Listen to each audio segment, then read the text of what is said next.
When land and resources are up for grabs, the human population will always win. There's so many things that can go wrong. And when two species come into conflict, it becomes an emergency. I think we move everybody. This is a classical example of a human-wildlife conflict. Kenya's conservancies are fighting to preserve nature's wild spaces. We need to give them a really huge respect. Conservationists are sounding the alarm, but can they make the case that wildlife needs space to survive too?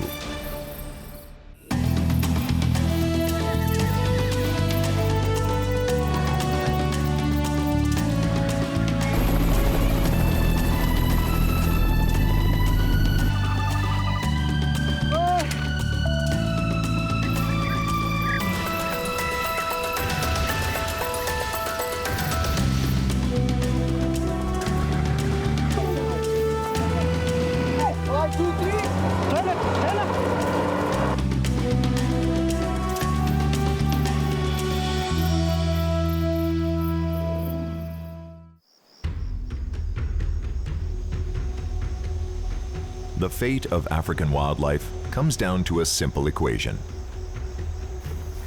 The more people a country has, the greater the requirement for land and resources. When the needs of those people bump up against the needs of animals, the losers are the wildlife. So what happens when the land is in Africa and the wildlife in question are some of the world's great species? This is the issue facing Kenya's conservation community.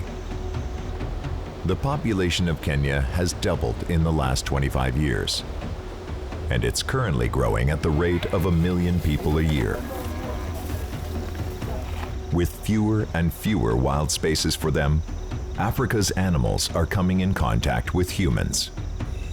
And where the two species overlap, there is a perpetual state of conflict.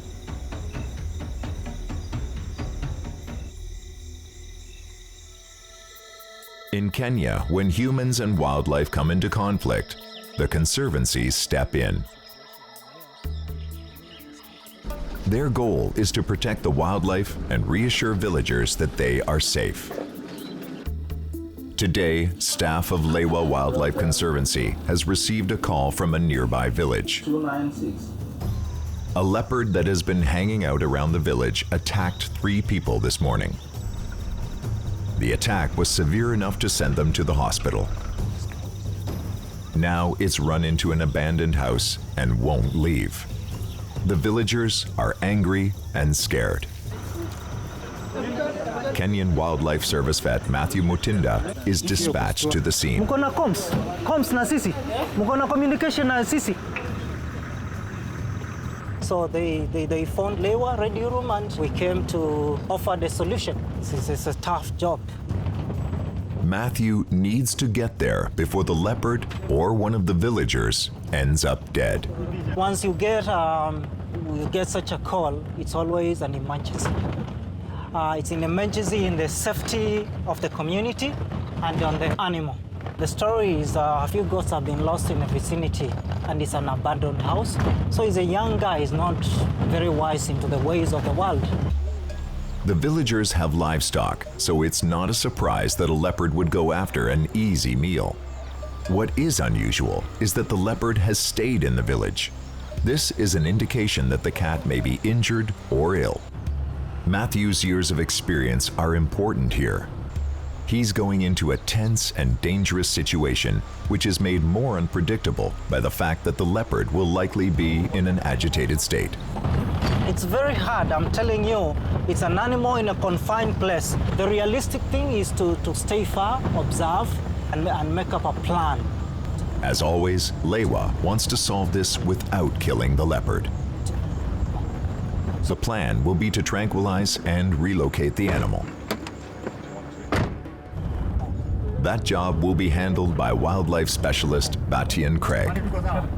That's the house there. A crowd has been gathering since morning. But for the Lewa team, all these people are a major safety risk to the operation. You have so many things to balance. You've got to be careful. There's so many things that can go wrong. The animal can bolt out of where it's hiding and attack the people. The people can get impatient with the animal and try and attack it. Those are two of my greatest concerns. We have to really move fast.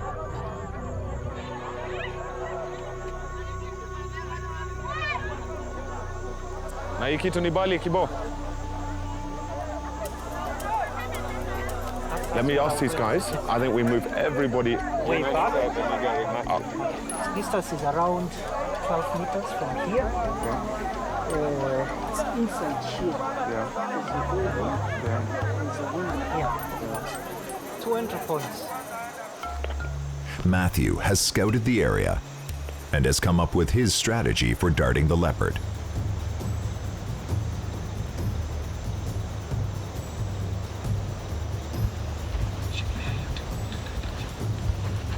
Matthew prepares the tranquilizer.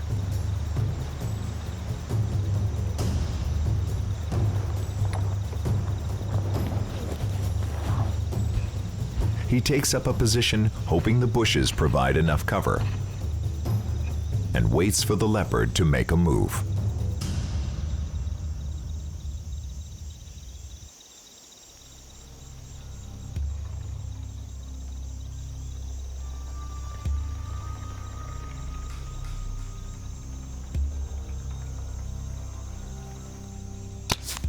The shot is successful.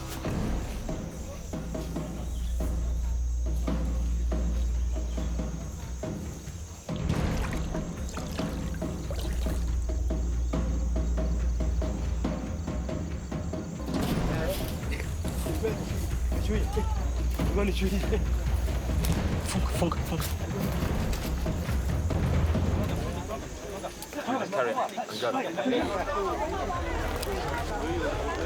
Undo the head. Batian will take the animal in his vehicle and drive deep into Lewa, far away from the village.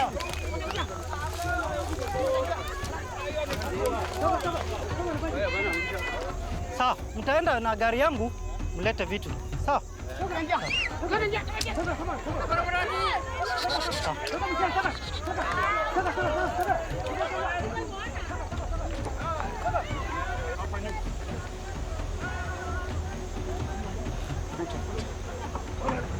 Matthew goes along to make sure the leopard doesn't wake up suddenly and attack. I just want to restrain the legs.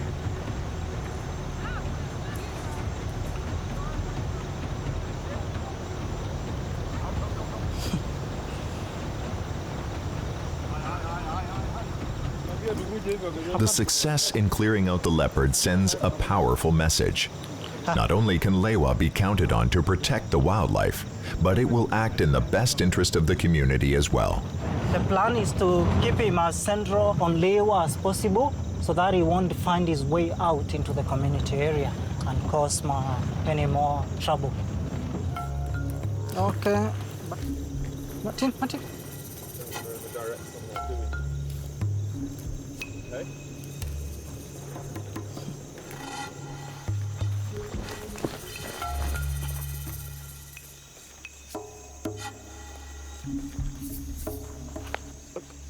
Okay, there you go.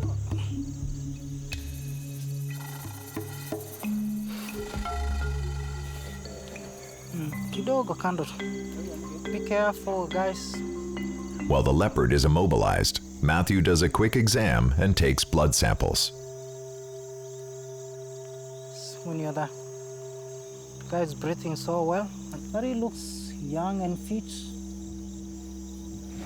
We can't see any injuries. The tail is good. The eyes, the ears. Hi. Let's go.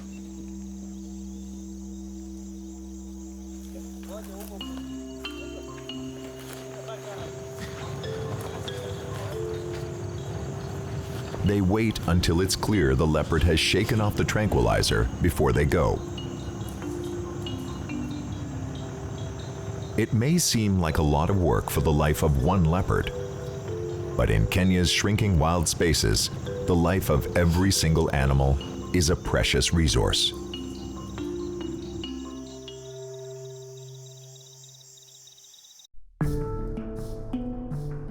Even though human populations are grabbing more and more land, there are still places in Africa that remain wild and appear to be in a healthy balance. The presence of these protected spaces is a sign that the governments are aware of the threat that our species poses to one of the great ecosystems on the planet. If we want lions, elephants, rhinos, and the other great animals of the continent to exist and thrive, the reality is that we now have to plan and manage both the human factor and the animals. Even in the most wild of spaces, the movement of humans through that space becomes a factor.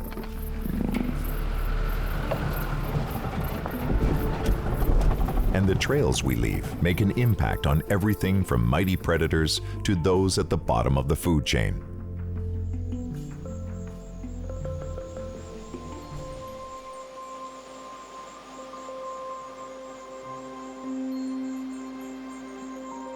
For creatures like this dung beetle, it takes only one small road to make a huge impact. It's a David and Goliath struggle.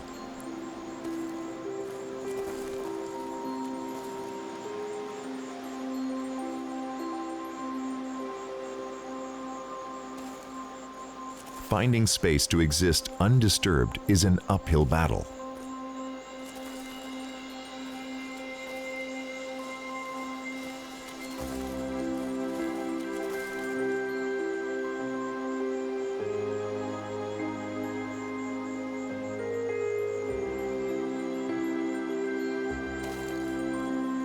But the resilience of nature is an extraordinary thing. It has the ability to adapt to constant changes.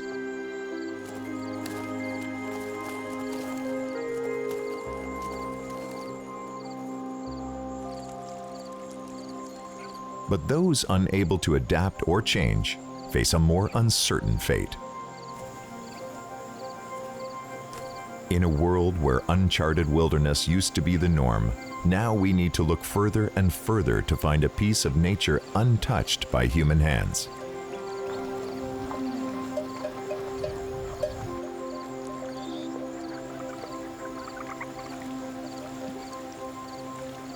But even though there is scarcely a corner of Africa untouched by humans, there are some spaces where people and wildlife are coexisting successfully. This is the Namanyak Wildlife Conservancy. It's a community conservancy in northern Kenya run by the Samburu. Like the Maasai, they are part of the Nilotic peoples. Their ancestors came south from the Nile Valley to Central and Eastern Africa. The Samburu have lived here in Kenya for centuries.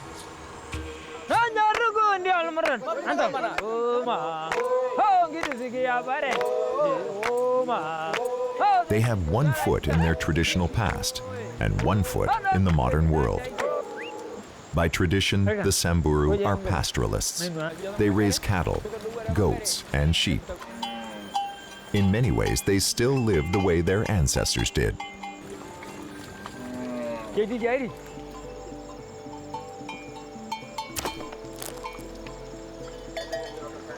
Collecting the blood of a living cow provides a traditional and highly sustainable food source. The Samburu have an oral tradition, handing down their practices from generation to generation.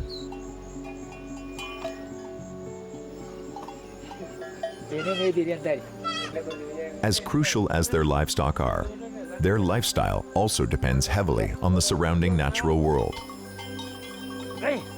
The elders pass on centuries of wisdom to the younger generation. Samburu Chief Ripatan Loldekir is a repository of cultural wisdom and tradition.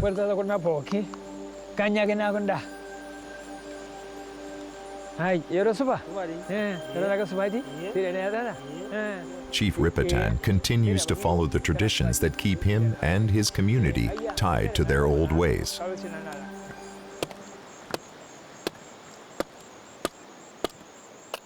Today, he's preparing to take advantage of one of nature's smallest creatures in the most traditional and sustainable of ways.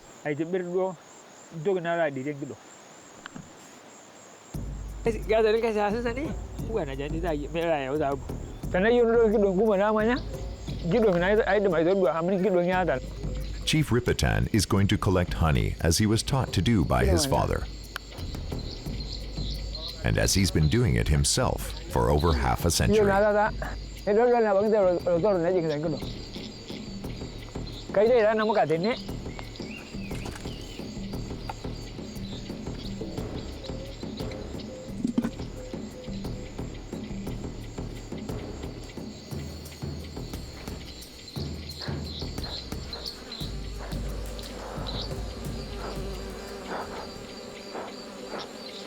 Ripatan keeps track of the location of the hives around the area.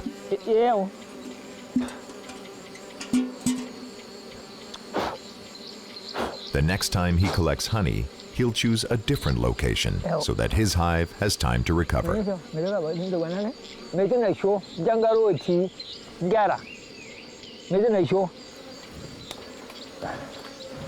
Chief Ripatan and his generation have grown up living a life that is in balance with nature.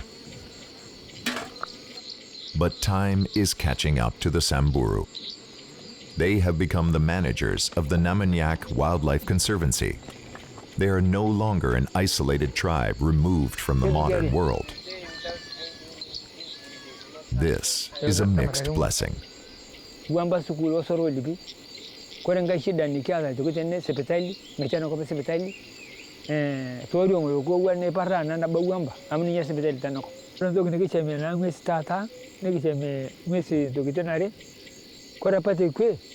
One goal of Lewa and the NRT is to encourage conservation and education without being too intrusive.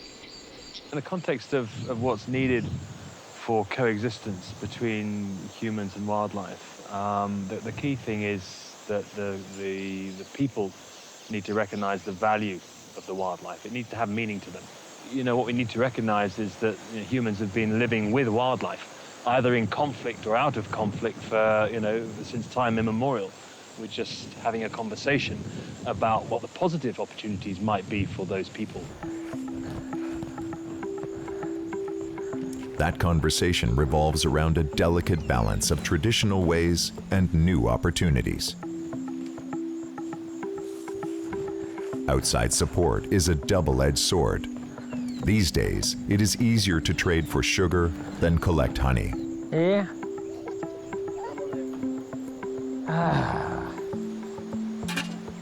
The elders are seeing less interest in traditional ways from the young people.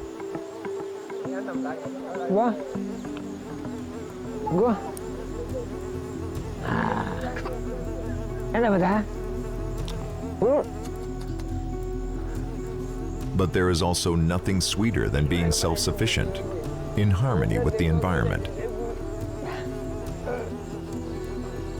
Change is inevitable. But what do we lose if the ways of these traditional people are gone forever?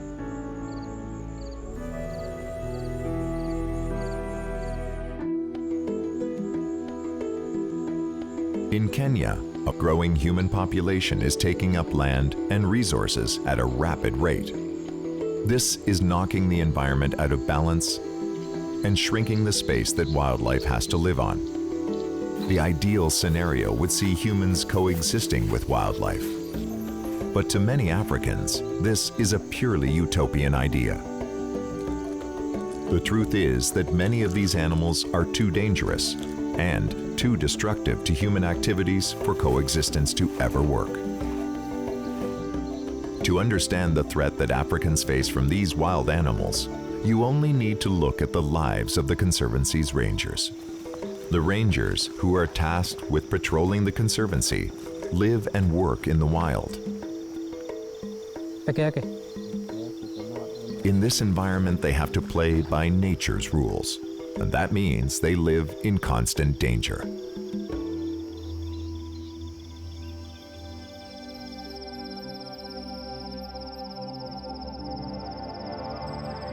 These field rangers live self-sufficiently in designated wilderness outposts throughout the conservancy. They are away from their families for weeks in complete isolation. These rangers are tasked with protecting rhinos that are under constant threat from poachers. A threat that is so immediate that each of the conservancy's rhinos needs to be visually sighted every 3 days. Like the Samburu herders, their job brings them into constant proximity of all of Africa's wildlife.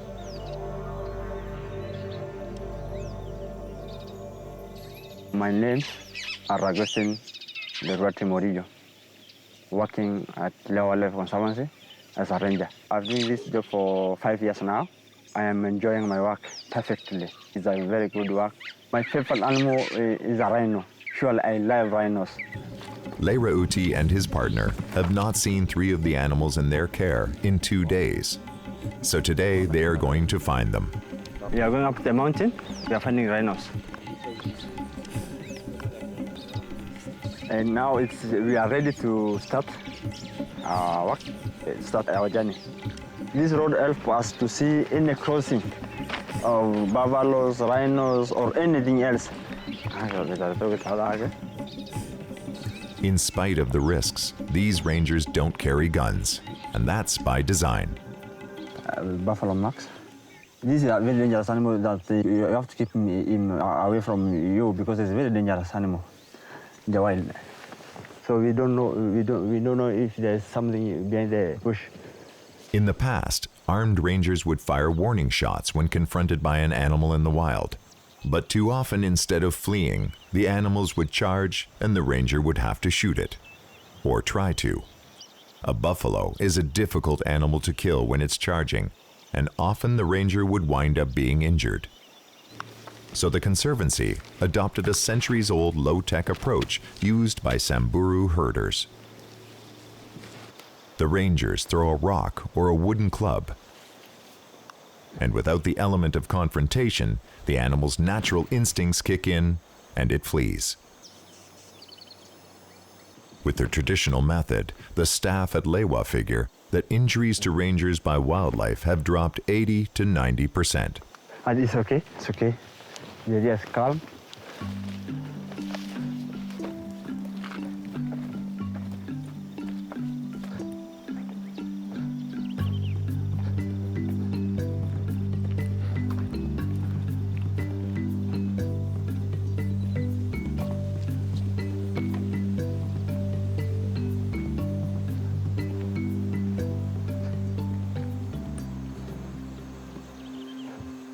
They find their first clue. The footprint of the rhino, a black rhino. But is this print one of the animals they're looking for? This is the black rhino territory. From the top of the hill down to the fence line. There's no any movement here. So we are going up the hill to see whether we should see anything. The team needs to reach higher ground to survey the vast landscape.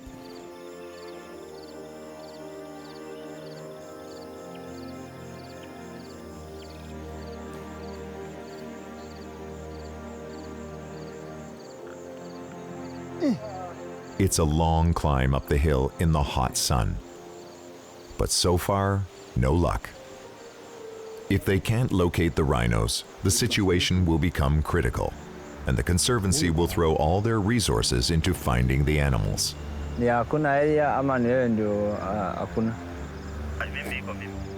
will need to reposition.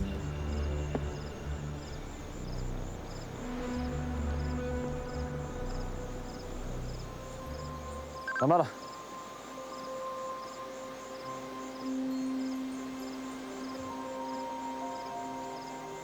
The team finds one of the most well-known personalities on the Conservancy.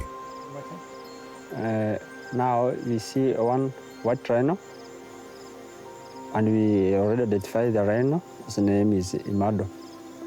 That's the big male that we have in this area. Normally, you'd have to get closer to identify an individual rhino, but this guy has a very identifiable characteristic. When Imado was a baby, The hyena tried to go with his ear and left the ear hanging, so it's easy to identify it. While he is a welcome sight, they are not any closer to finding the 3 individual black rhinos on their agenda. I'm trying to look if I will find any black rhino, because during the night they come up to the mountain. During the day they go to the plains.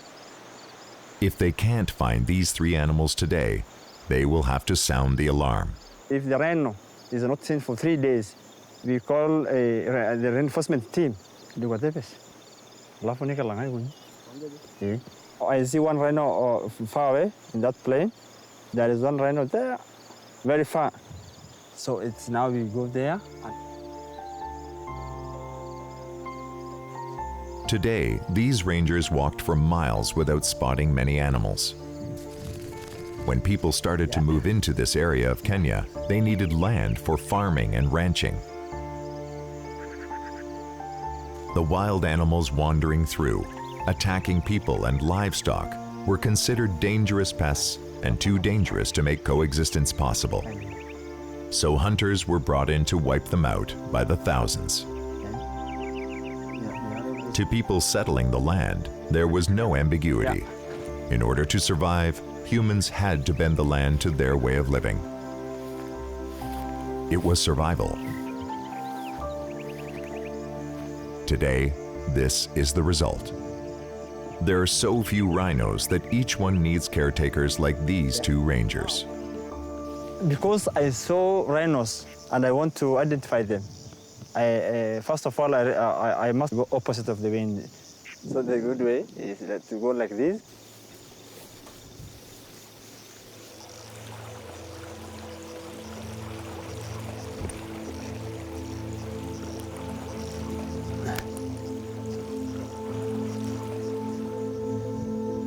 Staying upwind, they come across one of the animals they're looking for. Yeah, it's a black rhino. It's a black rhino.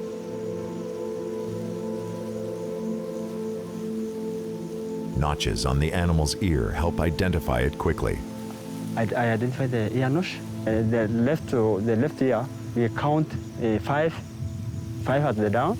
The middle This is not a job you want to linger over. Every second they stay, they risk the rhino smelling them and charging. Roger, 17. Chukua sabu area. The rhino is coming, so let us go. So that's 1 rhino located, and 2 more to go. Time is now a factor. It's almost midday, and in the afternoon heat, the rhino tend to find some shade and sleep. That will make them even more difficult to find. The wind is running all directions. They smell us, they run away. The next 2 rhino on their list are a mother and her baby. This pair could be the ones they're looking for, but they are too far away to identify. We are trying to approach the rhinos in front of us. Already we know they are black rhinos, but we don't know their names. A black rhino with a baby usually is very, very dangerous, very dangerous. A black rhino with a baby is a very dangerous animal. Rhino have terrible eyesight, but they have excellent hearing and an acute sense of smell, and when threatened, they will charge. We approach in the opposite direction of the wind because of the smell. Anyone in their right mind would walk in the other direction. But it's the ranger's job to identify the rhino in their care, and their commitment is such that they won't leave until they identify this pair.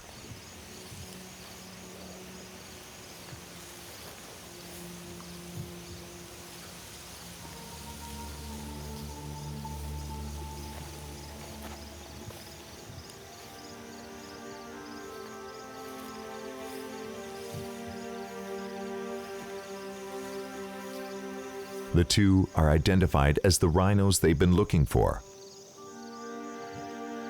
And the rangers start the long trek back.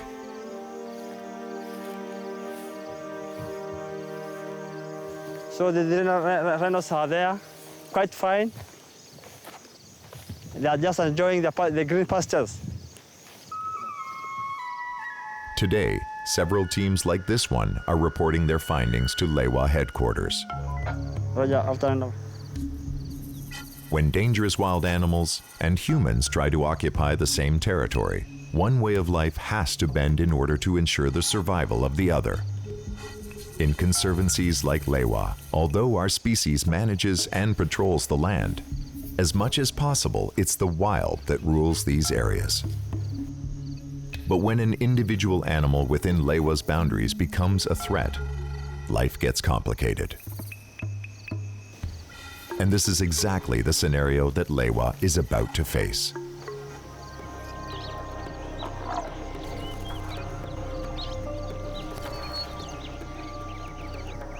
In the boundaries of the Lewa Wildlife Conservancy, wildlife roams as it would have before people moved in and took up huge tracts of land. The goal is to let the wild animals live undisturbed. But even under those conditions, the reality is, conservancy boundaries are finite, and sometimes animals can become serious threats to the people who work there. When that happens, the animal has to be managed. The Cape buffalo is one of Africa's Big Five. It's one of the most dangerous animals in Africa, nicknamed the Black Death. If threatened, the buffalo will charge, and it doesn't back off. This is not generally an animal you want to get close to. But today, KWS vet Matthew Mutinda plans to do just that. Our mission today is to take off these rock buffalo. The Kenyan Wildlife Service veterinarian team is on its way to meet John Pameri, the head of security operations. They have been deployed to respond to a highly sensitive situation, the relocation of a Cape buffalo. An older male has been pushed out of his herd and has habituated himself at a nearby lodge. Male buffaloes who are outcast from their herd will compensate by being overly aggressive. Part of the funding to support Lewa Conservancy comes from tourism. The sad reality is, an aggressive buffalo is bad for business. So it's a difficult dilemma. Where can this animal go? We are here for a specific mission to take out one of the buffaloes. The African Cape buffalo is a huge temperamental animal. A plan is made as the team gathers and the area's rangers share their last sightings of the animal. Matthew learns that the buffalo has been captured and relocated in the past, and its horns trimmed as a safety measure.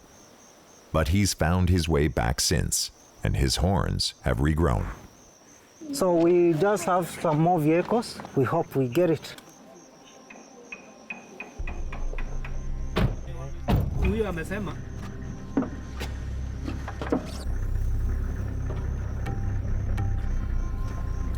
The search begins.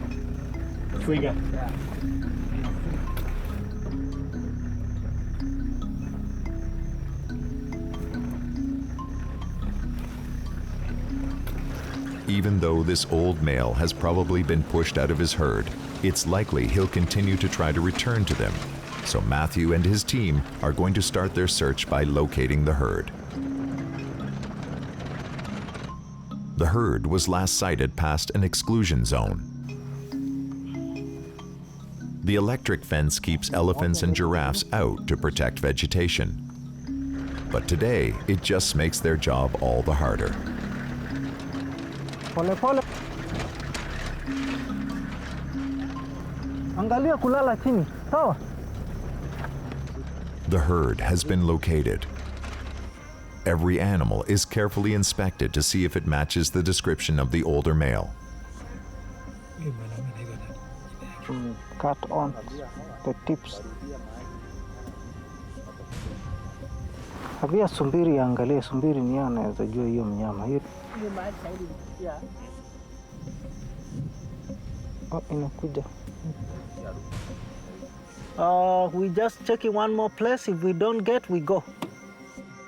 Just before the team is about to leave the area, Matthew spots something. the old male was probably once an alpha. It's hanging around, hoping to get back in. I think it's him. It's very important to take the right guy. It takes considerable cost to move this animal from here to Sarah. That's not so bad. Bad thing is to be clueless. One last inspection of the individual confirms its identity. The plan is to tranquilize the animal and relocate him. This is a crucial time. The team must remain quiet and calm so as not to spook the animal. If it is panicked and runs into the bush, they might not be able to locate him in time to inject the necessary antidote, and the buffalo would likely die.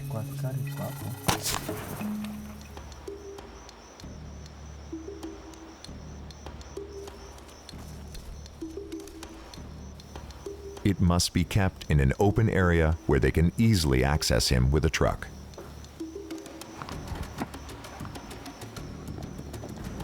The tranquilizer is starting to take effect, and the team moves in. Chunga bwana. Chunga hii kitu.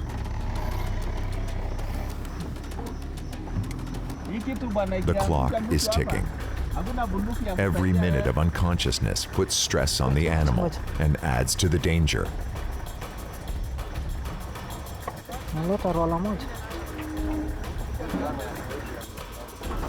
This buffalo has been immobilized. Unlike sedation, which makes the animal drowsy, this affects its muscular system and prevents it from moving. This animal is fully conscious.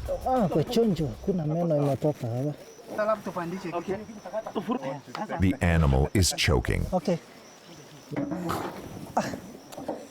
Ngoja. Harakisheni ndugu yangu. Be careful, he can wake up and run over you. Getting a 1-ton mound of flesh up a ramp is hard, even with a team of people.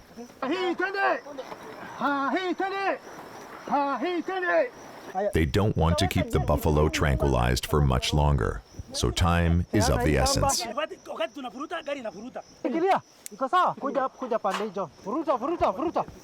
A pulley system is rigged to help pull the animal onto the truck.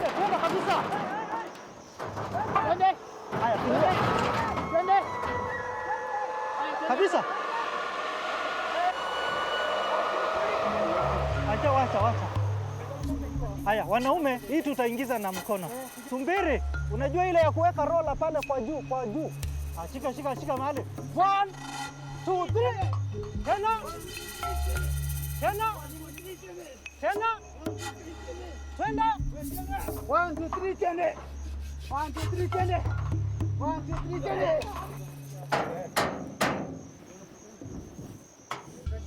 Matthew administers the antidote. We'll revive the guy. The buffalo will be awake for his 4-hour journey.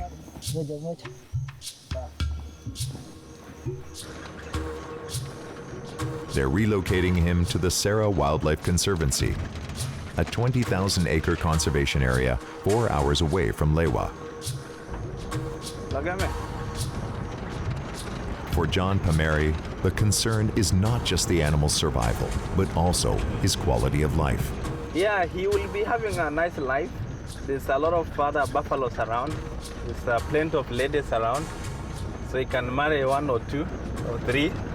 We need to understand that they are the first creatures to be in this land, not us. We are the second. So we need to give them a really huge respect. And we need really to give them a space. After they leave the highway, there's still a long way to negotiate through the bush. Because it's a huge sand valley, so we decided maybe this one will be better. The terrain here is sandy in places, and with such a heavy load, the wrong trail can lead to a breakdown and a dangerous delay. Sure enough, the sand here is too soft.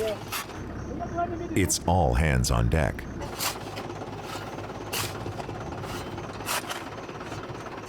The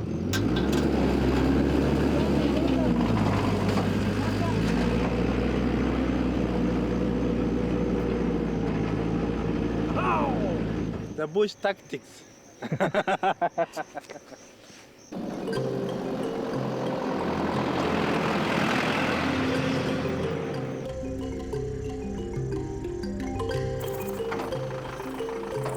Ya nasa leta nini?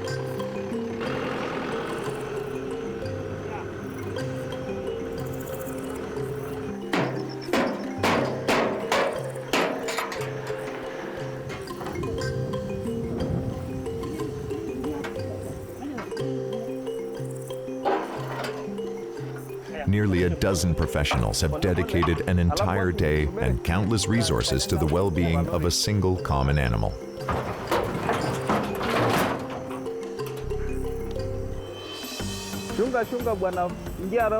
And so, after a full day, the problem buffalo is relocated away from the lodge that he was threatening and away from his own herd. Hakuna hata kusimama. Nyo.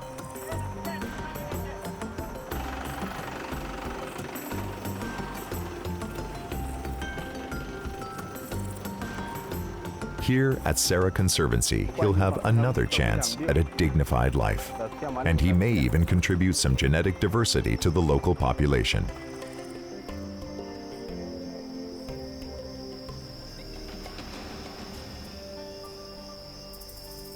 It isn't just big game who are struggling to find their place in the world. As wild habitats across Africa disappear because of human development, the remaining territory becomes increasingly fragmented. What used to be the vast African wilderness is now reduced to pockets. Species that roamed or ranged across the once African wilderness are now suddenly cut off from their family groups or others of their species. In one of these fragments in Namanyak Conservancy, an isolated community of animals is making their last stand in Kenya. Yeah, so as we are walking now, we are ending to Ngarenarok.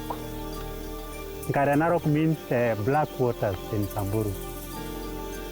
A brand new tourist program is being spearheaded by a local community leader named Daniel. Daniel is leading an armed team to check on a precious population of wild Diaries monkeys. He's hoping to generate some income for his community, but he's also driven by a desire to preserve a species he loves. Those kinds of monkeys are unique. They are not found everywhere. So people can come and learn about the Diaries monkey. The Diaries monkey is not rare, but until recently, it was assumed there were none east of Kenya's Great Rift Valley.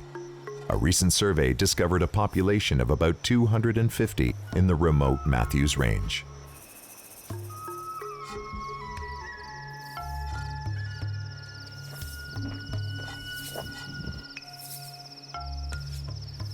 The best time to see them is the morning, so the team will need to camp overnight.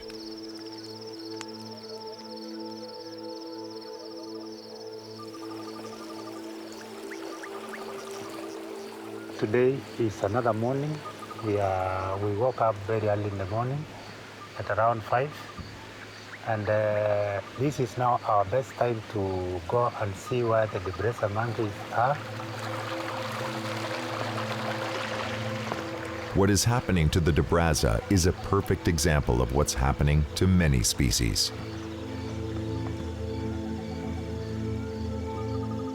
Human activity cuts off and isolates populations, and over time, these small islands of wildlife get eroded, which can lead to the extinction of the species.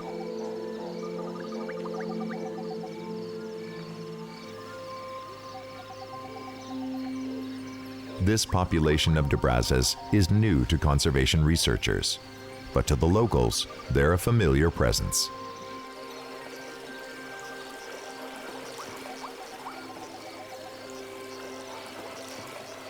When I was a child, these Diaries monkeys were just here.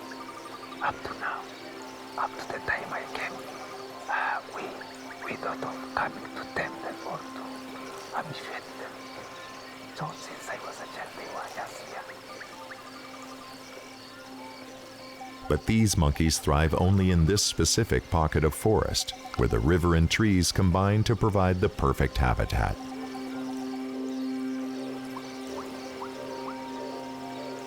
They eat the fruits of these trees, and also they sleep on top of those trees. But it is vital to their survival that this fragile habitat remain untouched.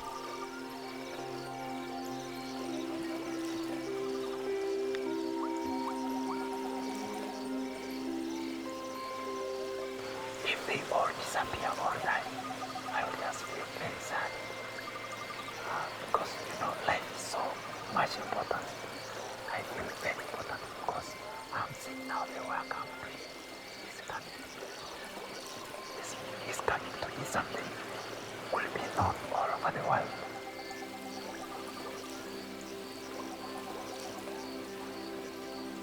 Turning a profit isn't enough to ensure a species' future. Humans need to understand that wildlife needs a space of its own, and without it, they don't have a shot at survival. This is why Daniel hopes this area will become a Dabraza sanctuary.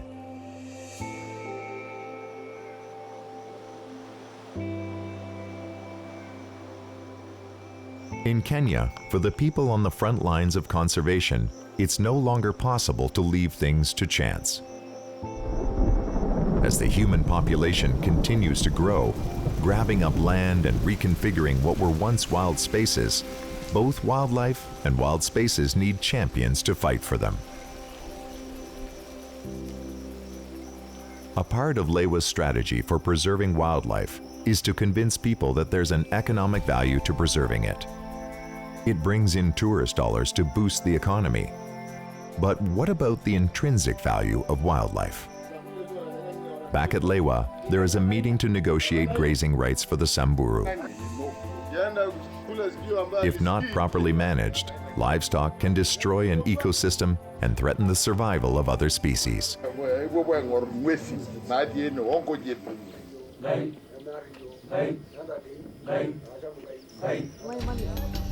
But beyond economics, how do you convince people that wildlife deserves to exist in and of itself, just as much as we do?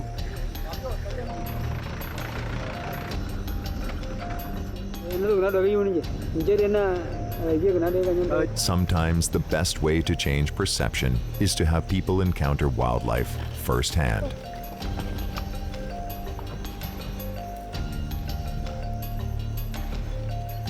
Even though the local Samburu live in traditional ways, surprisingly, most of them have never seen a rhino in their lives. They are forever changed.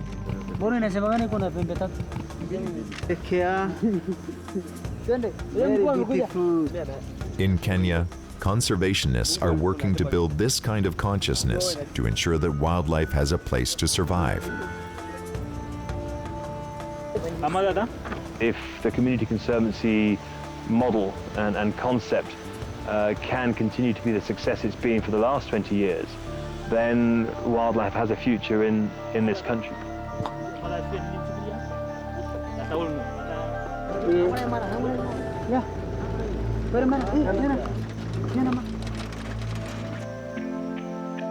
The future of wildlife in Kenya comes down to simple mathematics. There is a finite amount of space. With populations currently growing by 1 million people a year, there will be even less of that space for wildlife. These numbers can be reduced through family planning and education. But for now, the question is, are humans willing to make the commitment to give wildlife the space it needs to ensure their survival into the distant future?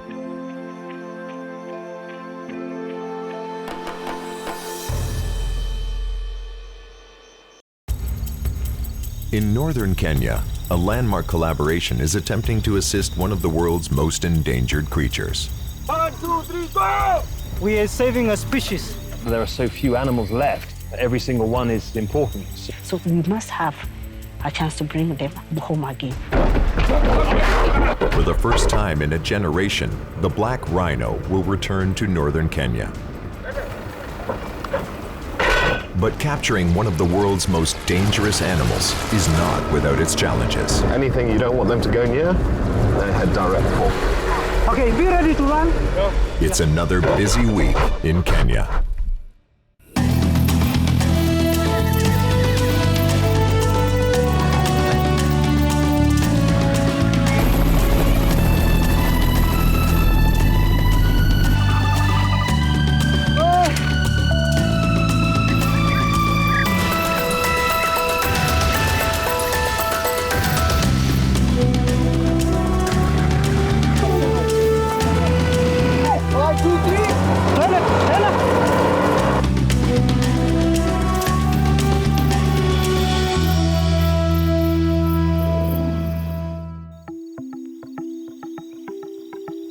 Lewa Conservancy is dedicated to preserving and protecting Africa's wildlife.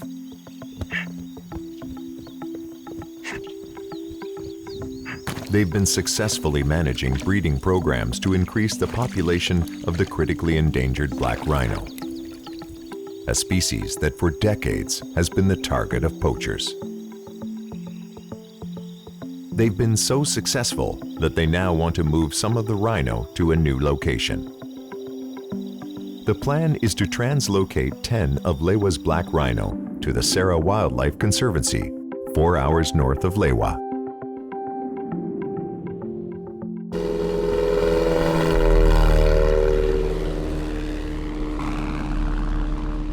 Flying over the remote wilderness of northern Kenya, Lewa founder and director of the Northern Rangelands Trust, Ian Craig, is looking forward to the start of his lifelong passion project. Kenya's breeding rhino really successfully. We're breeding 30 to 40 rhino every year that need new homes, and nobody's planning for it. So we're really in a catch-22 here of where do we put rhino and where do we plan for rhino into the future.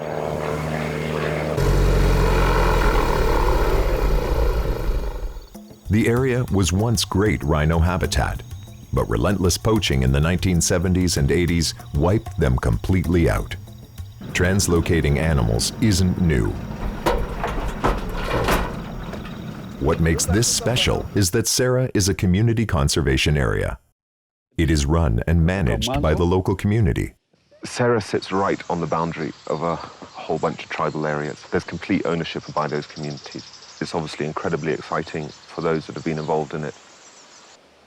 It's a massive project, spearheaded by Lewa's sister organization, the Northern Rangelands Trust, an organization that is working with rural communities in northern Kenya to promote peace and the protection of wildlife. My name's Ian Craig. I'm the Director of Conservation for the Northern Rangelands Trust. So we've been working on this project for the last 5 years. We planted the seeds amongst the communities that this is what NRT was ready to support. And we went through the whole environmental process, and it narrowed it down to one location that was suitable and the community wanted. The community at Sera is made up of the Samburu tribe, a semi-nomadic pastoralist culture that have lived in the region for several hundred years. They are dependent on their livestock. The coexistence of cows and rhinos is vital to making this project work. For a pastoralist tribe that places wealth in cattle, to fence key grazing land is a serious commitment. You know, it's a big deal for a community to fence off 107 square kilometers of grazing land. And now I would say that there's complete respect and recognition and acceptance. So guys are trained, fences ready, roads are ready, water's ready, everything is basically in place for the rhino sanctuary. A community conservancy is exactly what it sounds like. Although several organizations provide support, decision-making is in the hands of the local council.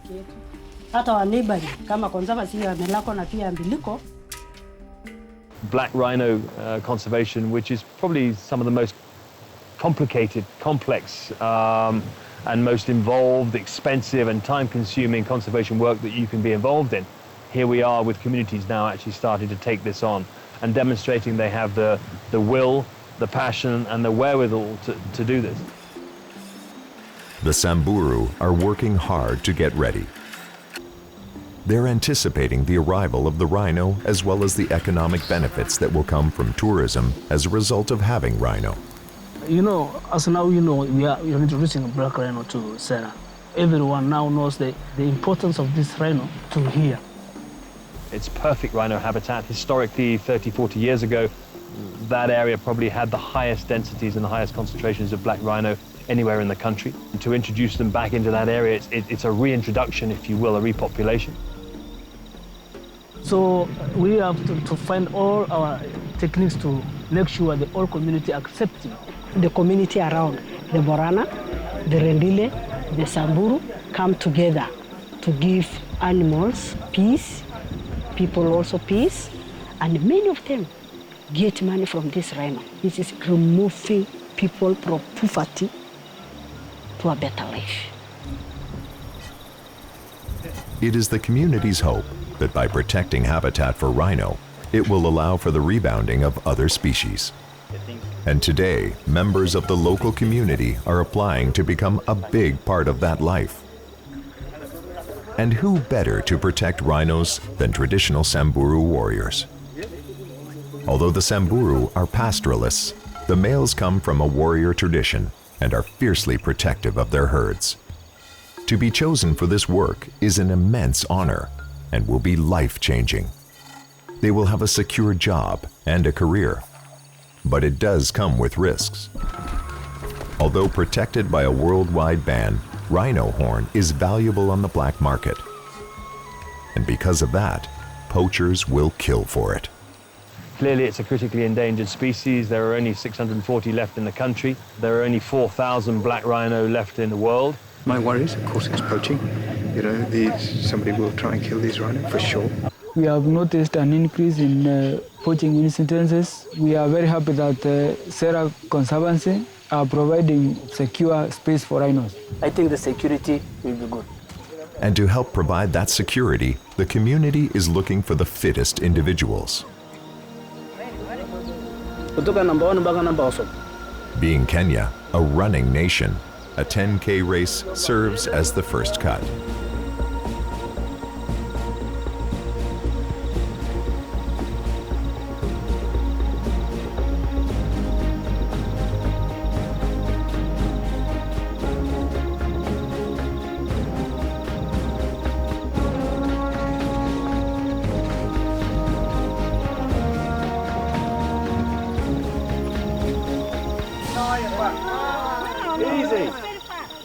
With the run finished, the top 30 are invited to apply to become local rangers.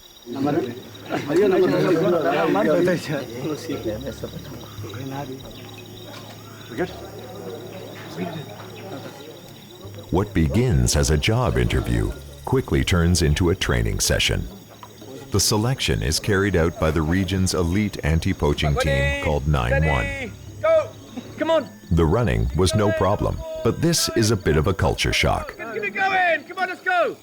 These guys aren't used to doing push-ups. All the way up, number 5! To face the kind of challenges that modern wildlife conservation requires, the successful recruits will be trained to military standards.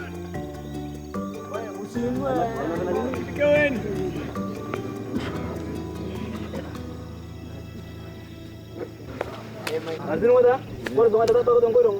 Once trained, these local rangers will conduct unarmed patrols. The team will provide general security.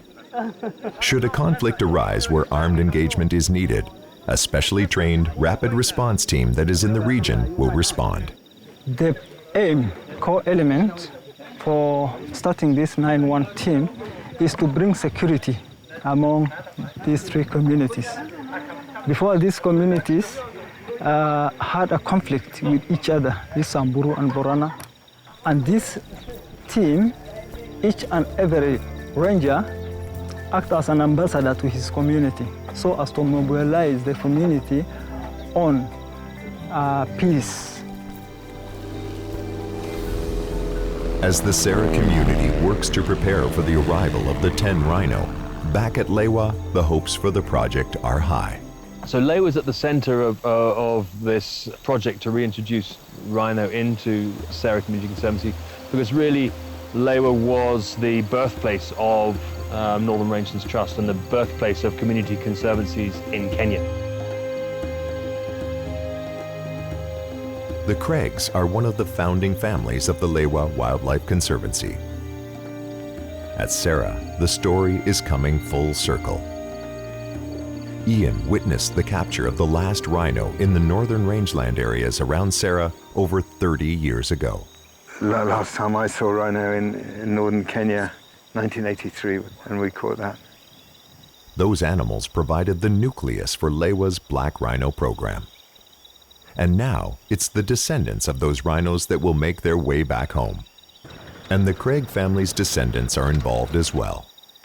Ian's son, Batien, an experienced wildlife capture expert, will coordinate the effort on the ground. It's his responsibility that things go smoothly on the Lewa end. But even before they begin, they've been hit with a major delay. You know, moving rhino, we want to move them into Sarah in absolute peak condition. This translocation was meant to happen 6 months ago. Due to the drought, due to the low rainfall, everything that's happened up there, we called that off. They're just such sensitive animals to be moving. The delays are creating extra pressures. The breeding program at Lewa has been so successful that there are now more of the animals than is healthy for the environment and for the species. We're oversubscribed with rhino, if you will. We've gone beyond our ecological carrying capacity. When rhinos don't have enough space, they will fight for territory. Lewa has lost 3 animals this way over the past 2 years.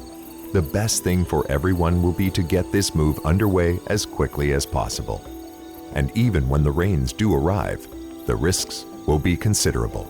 The pressure's on when you start catching an animal like that. Based on the fact that there are so few animals left, every single one is important.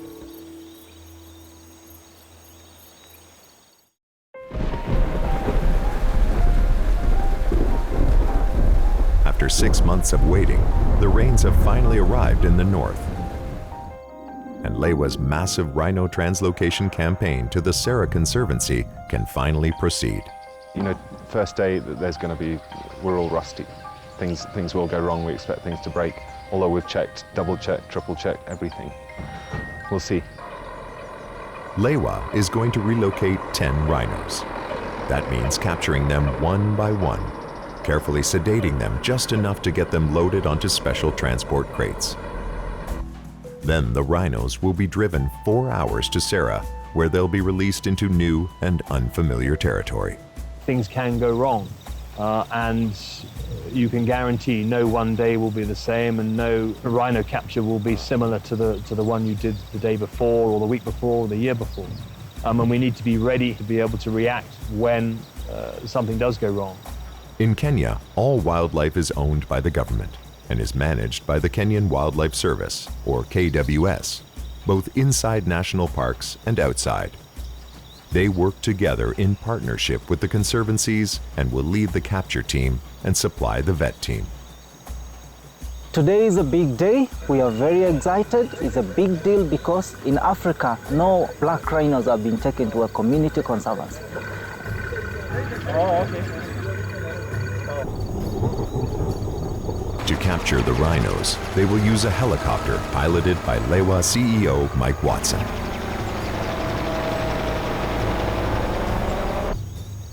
Once a rhino is identified, it will be darted with a tranquilizer. That responsibility falls to KWS vet Matthew Mutinda.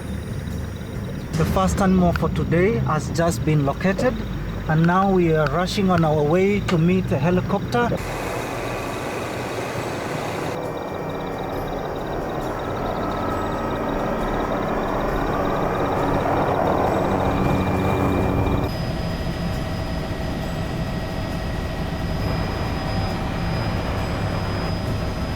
They track down the first rhino.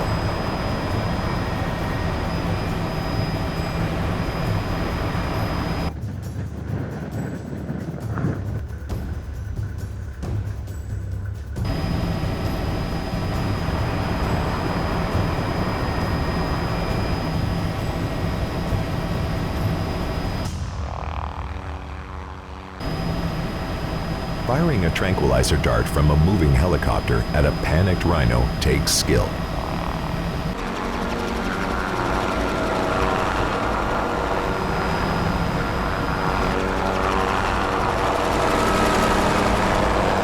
The placement has to be perfect.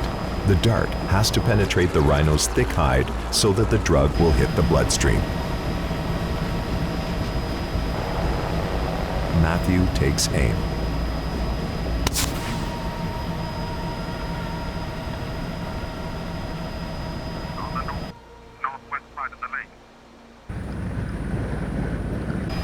The drug takes 5 to 10 minutes to take effect. Mike will use the helicopter to herd the rhino to a safe place where the teams can easily get to it.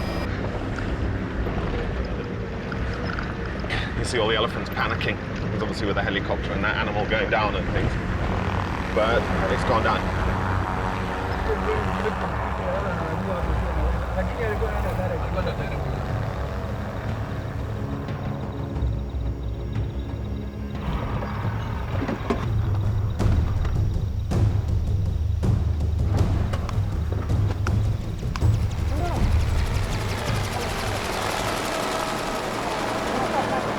Yeah, everybody on this side.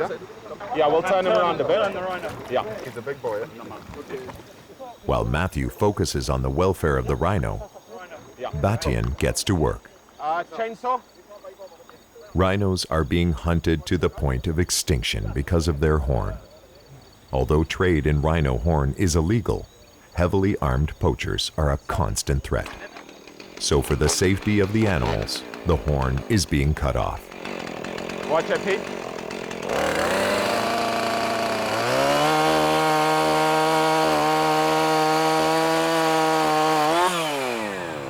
Just hang on.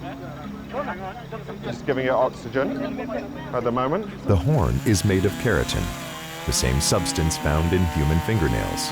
And like with your fingernails, the horn will grow back. The horn is immediately handed off to a government vet who will make sure it is locked away.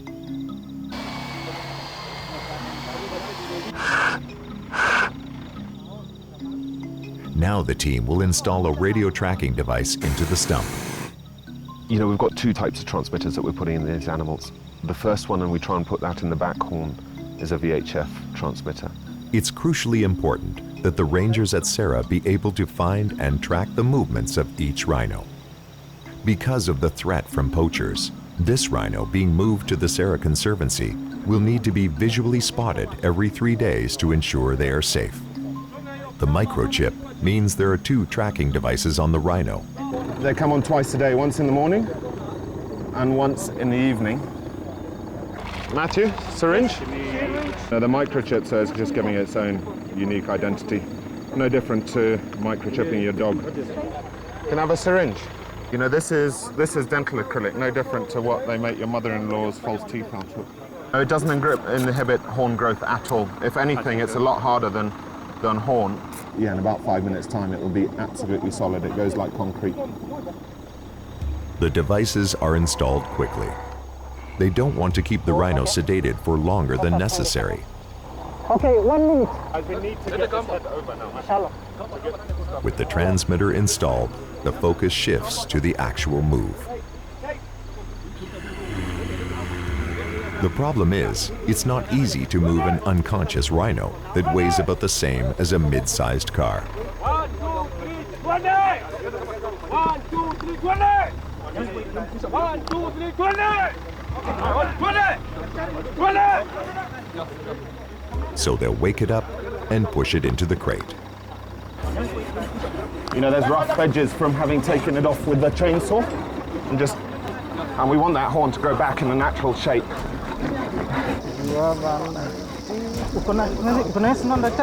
He can come up now. Everybody out now. Space, space, space. Oh, Danny!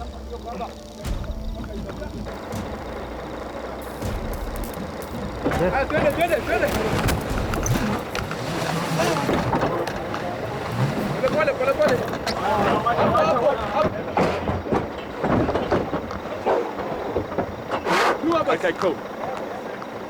Good. Usuri Mardani. Hey, Bas, Kauro. Hivi. Madenge. It's a female, 5.3 years old. She has got just about 1.5 years to go before she starts breeding. We're going to see this population grow. We're bringing back rhinos where they were before, and it's an awesome feeling. Good for the first one.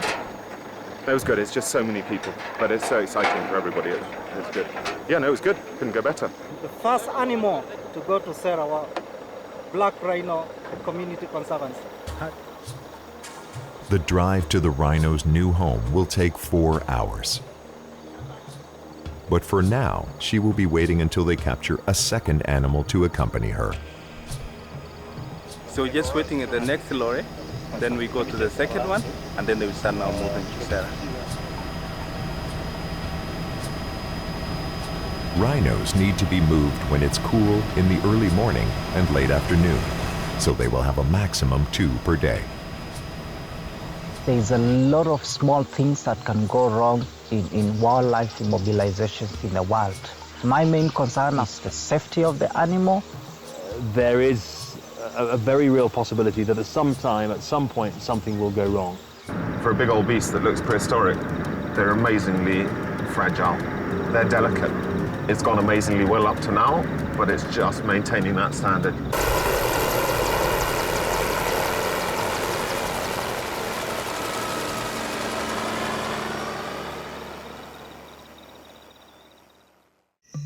Five hours into their ambitious rhino translocation project at Lewa Conservancy, and the team is off to a good start. They are moving 10 rhinos from Lewa to Sarah Conservancy, a 4-hour drive to the north. It's a major coordinated operation involving Conservancy wildlife experts and the Kenyan government.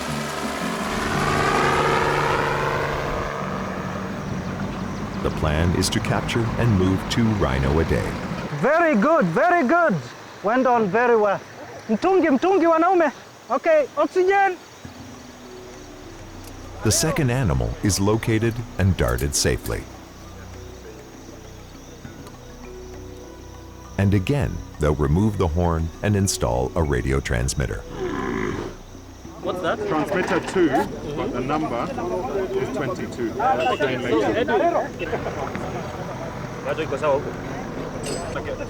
Yeah, head up. Okay, guys, Pitisha, just Tarisha. Batian, at your own time.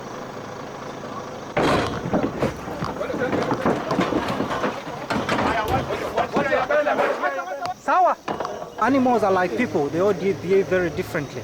This guy is a little bit more lively and you can hear some dance in the creek. And the other guy is nice and calm and settled.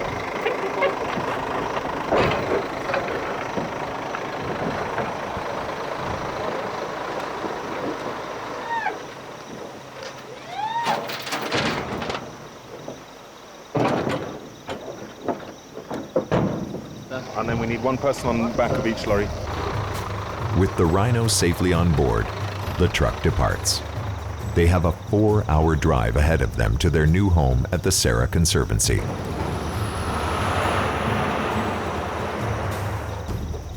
The first day of the operation has been textbook perfect. Tomorrow, Batian and his team will head to a new location to capture 2 more rhino.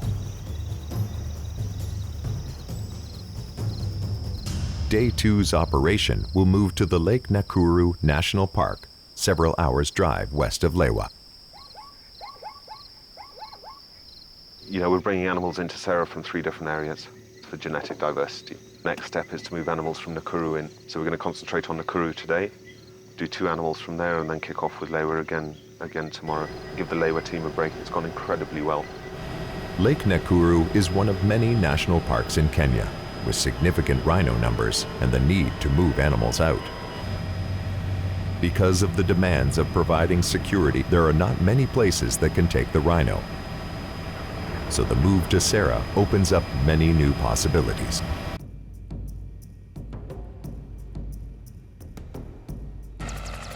With the capture team still busy on Lewa, a second KWS team is preparing for another busy day. First order of business, scanning the terrain from the chopper to find a suitable candidate.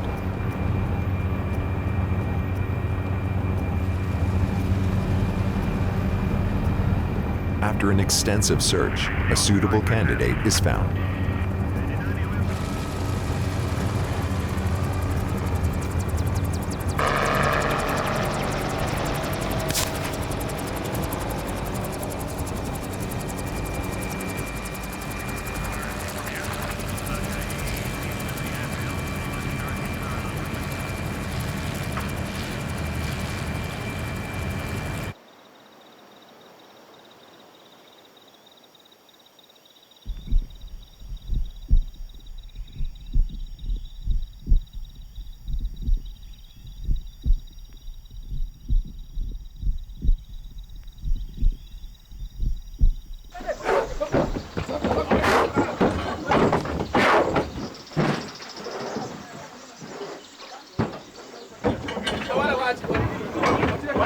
This rhino is not happy to find itself in the moving crate.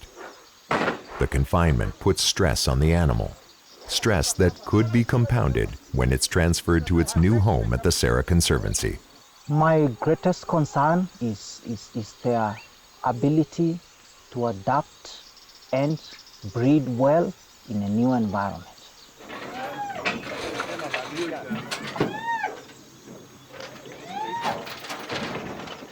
The rhino is clearly in distress.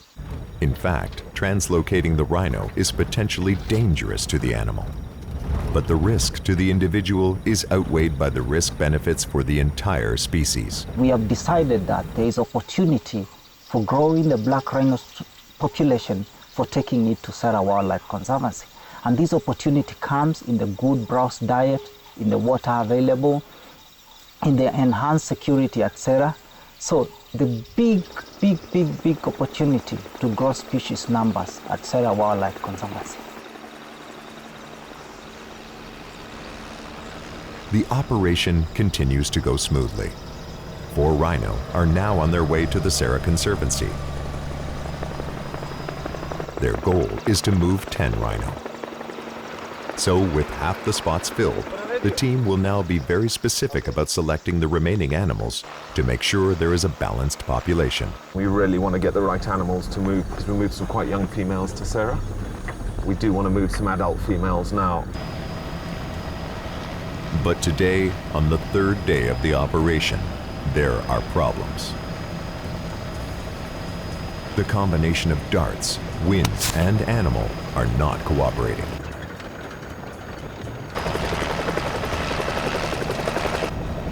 They can't get a tranquilizer dart into the rhino. Darting from the ground, it is difficult. It becomes even more difficult now when you have to do it from an helicopter.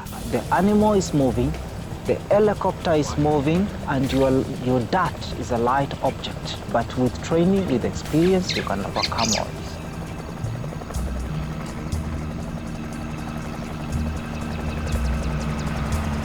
After a frustrating start.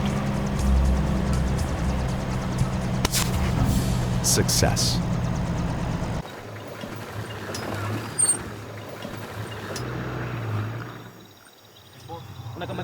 But now they have a new problem. Na alafu ina detach on impact.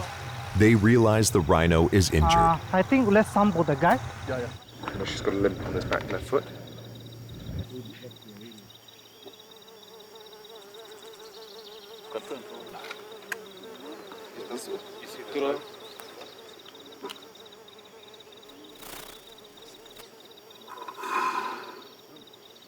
You can see it's all swollen in here. No, she's the wrong animal to move. 1, she's going to be slip and slide around in the box. 2, she's just not the right animal to be moved into Sarah. Once we found that it's injured, we cannot take it. We just sample it and release it back. The darting is not a complete loss. They will still collect DNA and other data to help them with the overall program. it also gives them an opportunity to study a unique phenomenon. I've always been intrigued by filaria, the filaria worm.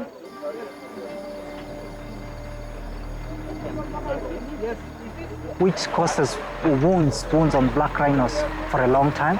So we would want to have to commission a small study to try and understand them and identify this worm.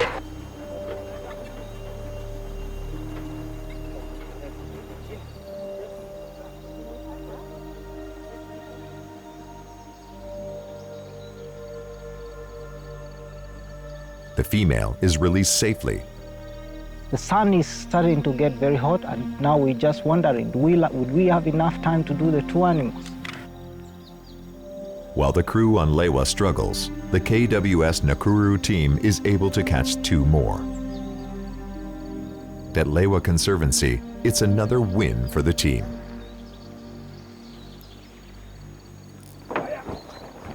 Skuma, skuma, skuma. Wachilia. Lenga. Wachilia kamba, wachilia kamba. Yeah, this has gone amazingly well, this one. And she's the ideal animal. We were looking for a big adult female to go to Sarah. She's about a 12-year-old. Oh, okay.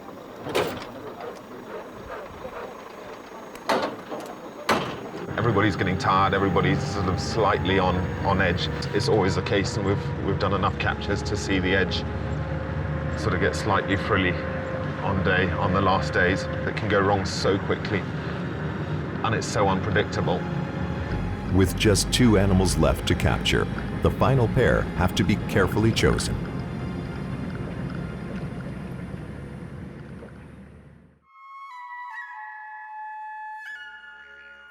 The capture teams at Lewa Conservancy are close to the end of a project to capture and translocate 10 endangered rhino to the new Sarah Conservancy.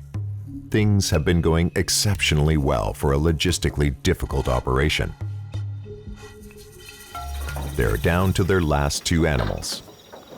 If they can complete the capture today, they will finish a day early. It's demanding physical and mental work, and the teams are getting tired. At this point, they aren't just grabbing any 2 rhinos. Lewa's got 70 animals. Finding the right candidates to move to Sarah is a challenge. You know, we don't want to be moving heavily pregnant females, and we need to put in a decent mix of males. Now that we've already moved 8 out of Lewa, we need to kind of play with that mix a little bit more. Rangers have been out since early morning searching for candidates. Even though they know the general location of each animal, it's still like finding a needle in a haystack. Rhinos will sleep and browse in dense bush.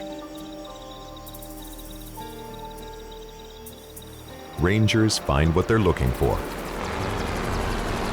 And the darting team swings into action.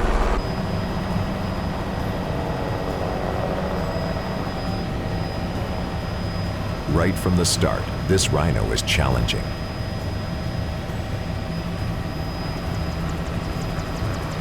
The rhino is aggressive and wants nothing to do with the chopper. At this speed, getting a clean shot at the rhino is tough. The wind becomes a factor. This is where Matthew's years of experience comes in handy.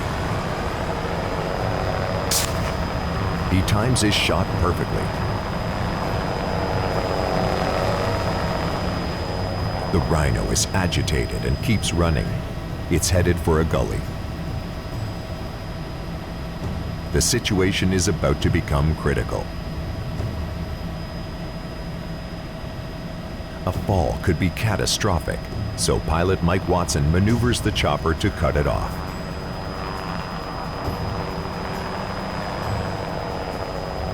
The rhino crashes into the gully, a place where the capture truck won't be able to access to load the rhino.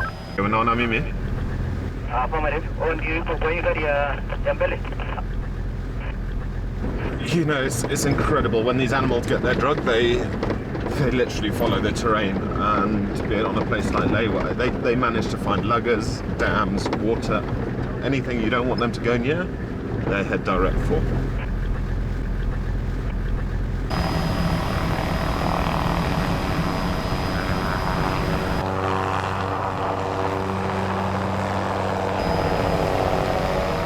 the rhino is in a precarious position.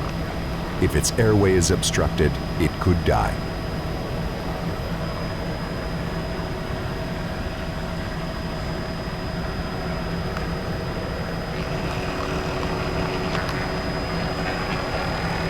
Let's go there. He makes the quick decision to revive the animal.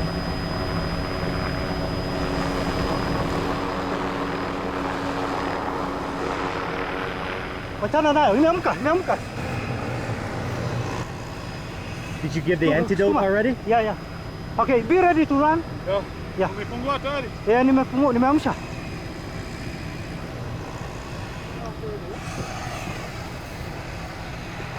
Ameamka. Guza tena, guza tena. We are saving a species. So every time we see an Hiyola of risk, we manage that risk proactively. You've seen him going up there?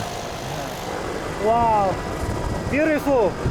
I'm happy to see him walk after the experience we just had. Yeah? Once the operation is aborted, they won't try to recapture the animal for at least a year. The stress is too great. And then another snag. It's typical of last day, isn't it? That everything's gone slightly wrong. Not wrong, that animal went down in the wrong place, and that was the right decision by Matthew to let it go. Because we come back and catch him another day. And then now the lorry's got a puncture. But it's fine. They're changing the tyre now, and then we'll get an extra spare sent over. While Matthew was averting a disaster, the KWS team caught another rhino in Nakuru. With the rhino safely on board, the truck departs.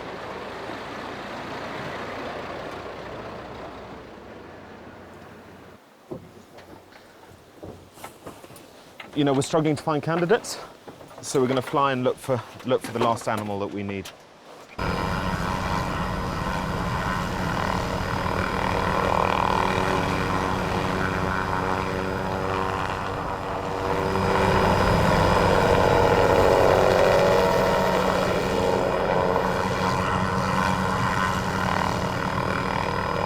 But things are about to get worse, and everyone's greatest fear is about to be realized.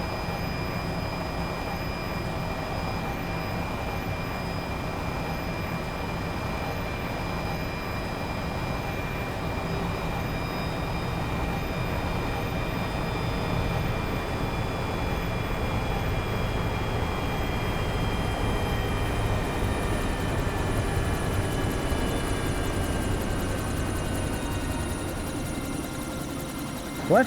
20. What's going on here?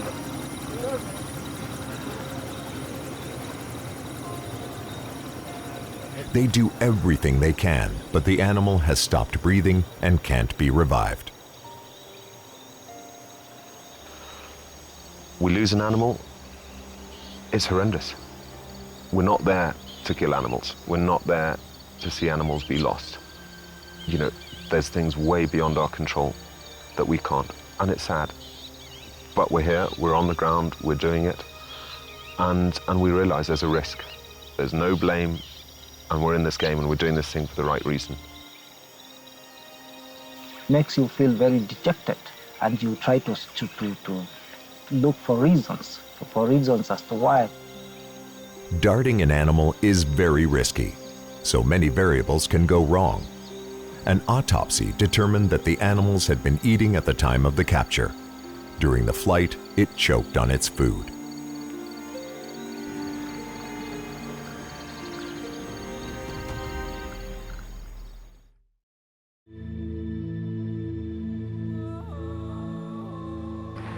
Now the capture team from Lewa need to regroup. They require one more rhino to move to the Sarah Conservancy and complete their mission.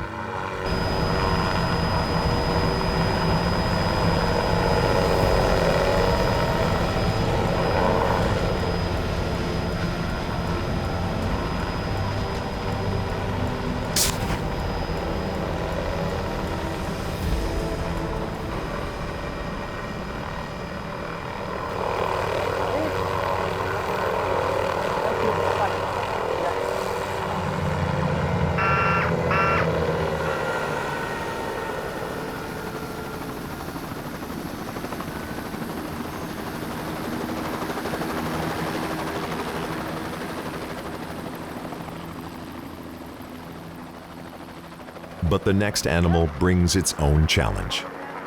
I spent next to a lager, so we are down in the bottom of a lager. But in spur, we'll be able to put the lorries there and get it out. With the animal on a downward slope, extracting it will require extreme caution. In this position, the rhino's weight could cut off its breathing and the animal could suffocate to death. The crew works as quickly as possible. Line Billy. 1, 2, 3, go! 1, 2, 3, go!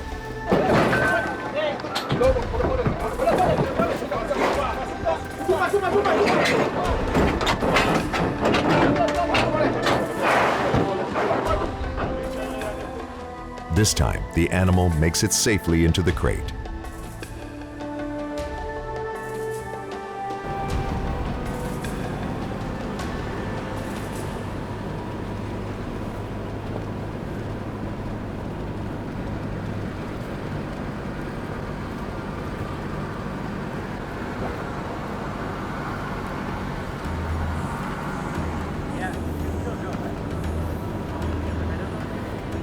The convoy heads north. Beyond the town of Isiolo and into the wilderness.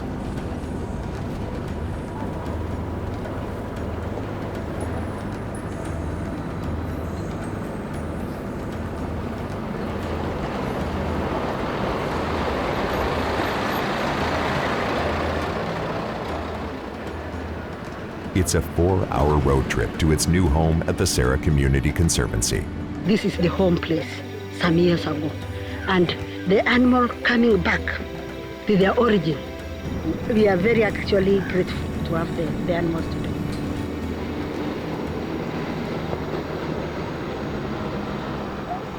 Each new animal that arrives at Sarah receives a special greeting from local elders. I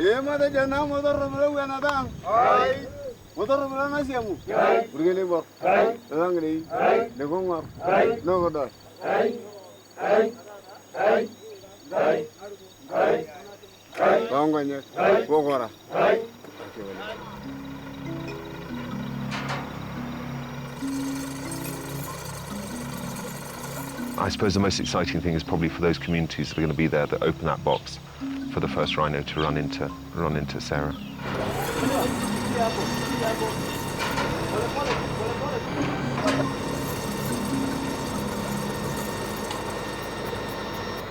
Until the animal exits and is clearly safe in its new home, it's a nerve-wracking experience.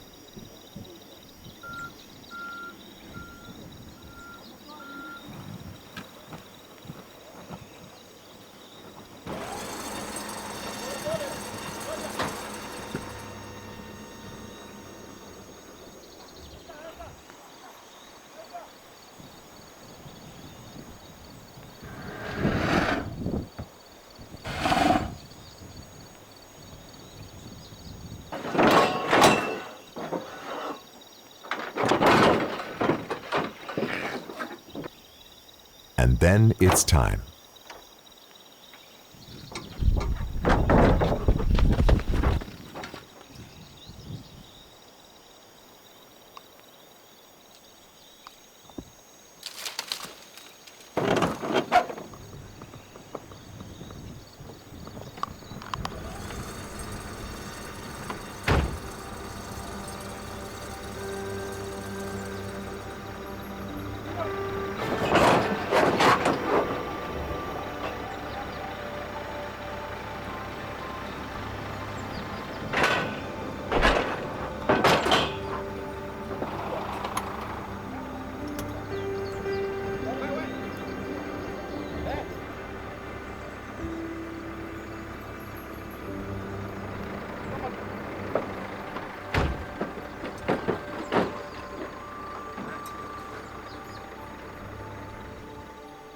For them to be in Sarah, I think it will be a new home, a bigger home, and I hope that they make more babies so that we can try and make that possible, everything possible.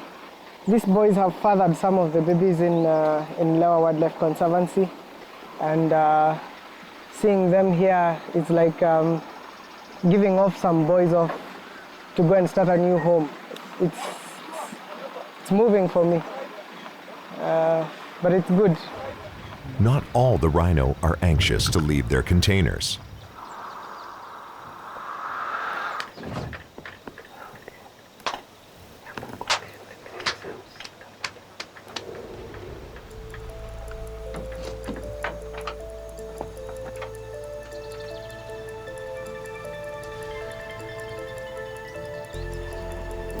It receives a little gentle encouragement.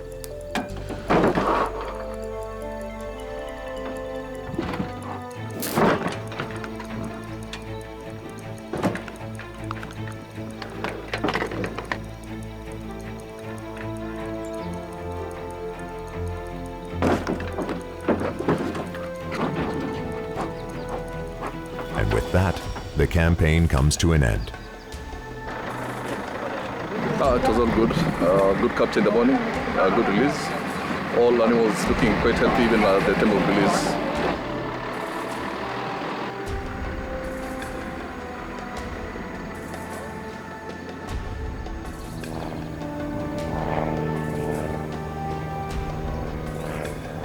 A week later, for Lewa founder Ian Craig, who dreamed of seeing rhino back in northern Kenya, it's an emotional experience. It's been a hard job. It's been testing, really physically testing, mentally testing, because you're going through these highs and lows of dealing with a really precious animal.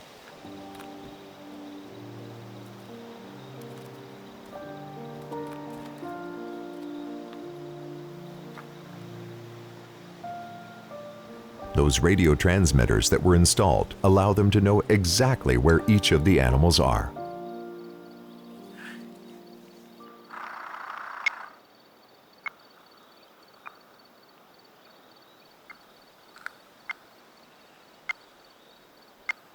This is the payoff. The rangers at Sarah can now find all 10 of the new rhino with ease. I can die now. the black rhino, northern Kenya. Yeah, you don't get better.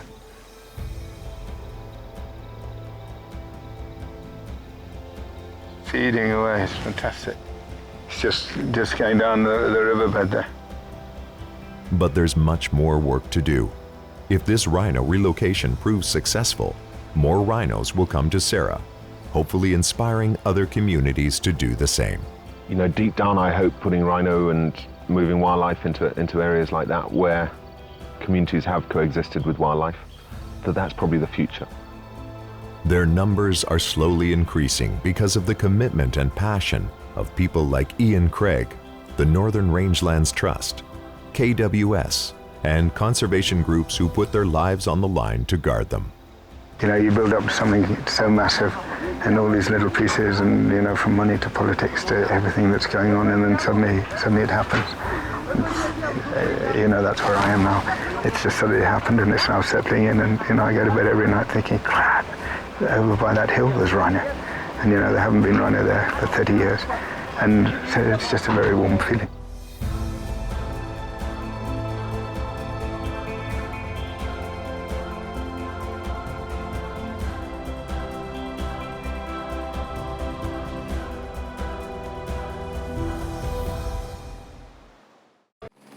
Batty and Craig heads to one of the most dangerous places in Kenya for the biggest wildlife operation of his life. You know, as captures go, this is massive.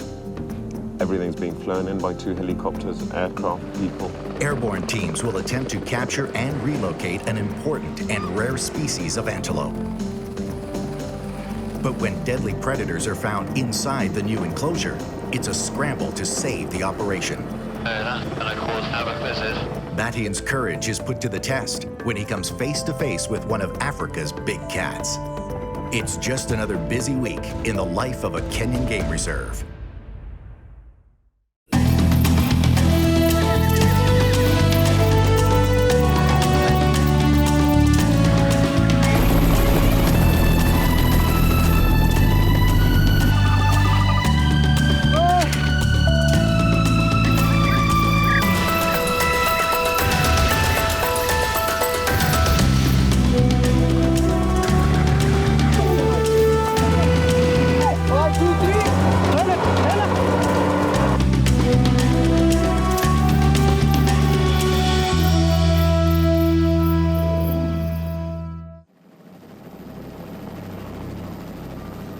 wildlife expert Batty and Craig, along with a small capture team from the Old Pejeta Conservancy, are in a remote part of northern Kenya.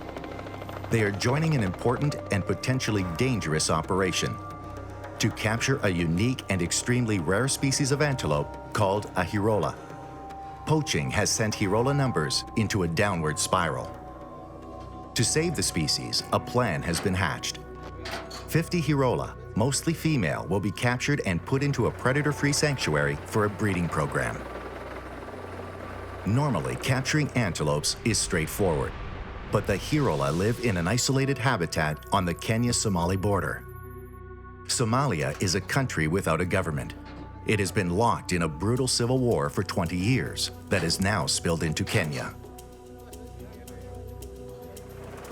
If that were not challenging enough, there are few roads there, and the capture will have to be done entirely by helicopter, an expensive proposition. You know, as captures go, this is massive. Everything's being flown in by 2 helicopters, aircraft, people, out of an area that there's not a road, there's not a person, there's just no human presence at all. It's pretty unique. That's not the worst of it. The area has been infiltrated by Al-Shabaab, a terrorist organization linked to a rash of kidnappings of Europeans in the area. Every day spent on the operation increases the chances that the members of the capture team and their helicopters will become targets. You know, Europeans have been targeted. There are a few of us down here on this capture.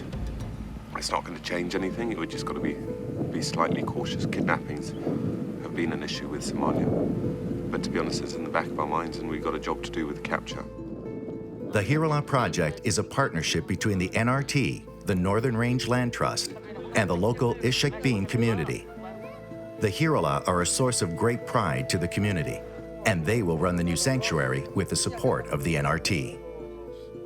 The actual capture operation will be carried out by a coalition of wildlife groups, including Old Pejeta and Lewa conservancies, and the Kenya Wildlife Service. Heading the project on the ground is NRT zoologist Dr. Juliet King. Hirola is the most endangered antelope in the world, in fact. It's a large antelope, about the size of a hartebeest. Originally, they thought it was of the hartebeest family, but in fact, it's its own genus, and it's a lineage that diverted from the hartebeest many, many millions of years ago. We estimate there are only about 460 Hirola left, and they only exist between the Tana River in Kenya, stretching up towards and into Somalia. NRT is an umbrella organization for community conservancies in northern Kenya. And our role is really developing the capacity of the conservancies for management of wildlife on their land. And it's an integrated approach of wildlife and livestock and coexistence of wildlife and livestock on that land. First order of business. Juliet oversees the completion of the sanctuary fence that is being built by the Ishakbeen community. In total, they will fence in an area of 4,000 acres, roughly 4 times the size of New York's Central Park. We've got 20 casual workers who are digging a trench to bury the netting of the fence about a foot down. And this is to basically prevent any predators from digging under the fence, particularly hyenas, which, as we're aware, are a big problem here. We've got a lot of them. These guys have been working for about 4 months now on this fence. So basically the aim today is to finish and leave a gap of only about 100 meters, which we will leave open to push some Hirola in with the helicopter tomorrow. And then we'll finish by closing the fence completely. Okay, which are you up for? Batian will head the capture team along with senior KWS vet Isaac Lekalol. But on this first day, he helps with the building of temporary holding pens. This is 2 holding pens that will be a pre-release boma. Animals obviously caught out in the field, brought here, put in this for 12 to 24 hours max. You know, they're obviously going to be drugged, so we'll watch them here for a certain period of time, make sure they're 100% when we're all in agreement that they're good to go. We open up half the pen and let them out. With the fence and holding pens complete, the first part of the capture operation can begin. They'll be herding Hirola from the air. NRT pilot Peter Lempatu is up in the air in a small Super Cub airplane. Throughout the capture, his job will be to remain airborne and to look for groups of animals to be captured. He'll then direct the helicopter where to find them. The plan is to take advantage of their close proximity to the new sanctuary and push them through a gap that has been left in the fence. The more animals they are able to round up in this chase will take pressure off later, when each Hirola will need to be loaded inside the helicopter and transported to the sanctuary. Yeah, go ahead. Yeah, let me come to the gap and then walk my way away from the gap. Yeah, that's the best. We want to start closest to the gap. Just speaking to Peter, he's up looking for the animals he found this morning. As soon as he's found enough, we'll call the chopper and start pushing. Mike Watson, CEO of Lewa Conservancy, is piloting the helicopter. He does a quick flyover to make sure all signs of human presence is gone. Even a whiff of human scent can cause the Hirola to turn away from the trap. Mike has years of experience flying capture operations, but like most of this team, he has never worked with Hirola before, so he is not sure what to expect.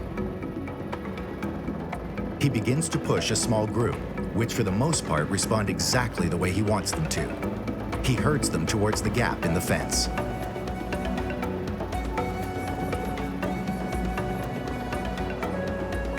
Animals are territorial, and they don't like to be pushed beyond their boundaries, but the noise and size of the helicopter is enough to get them running.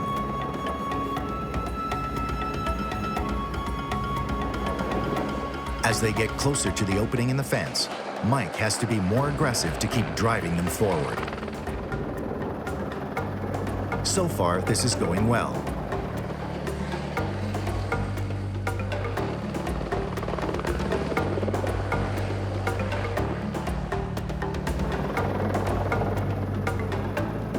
But at the fence, they turn abruptly.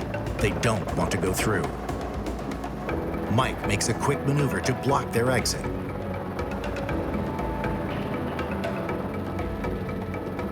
He gets them headed back in the right direction.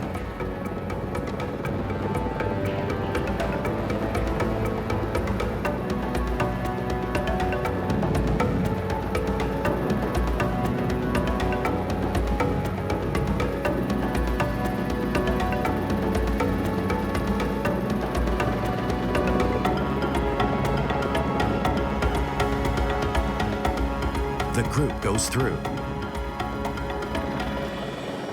They have 13 females and 5 males, a terrific start. With enough males now in the sanctuary, they will strictly focus on females.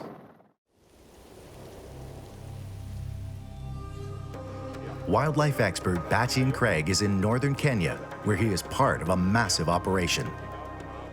A coalition of wildlife groups is capturing Hirola, a critically endangered antelope.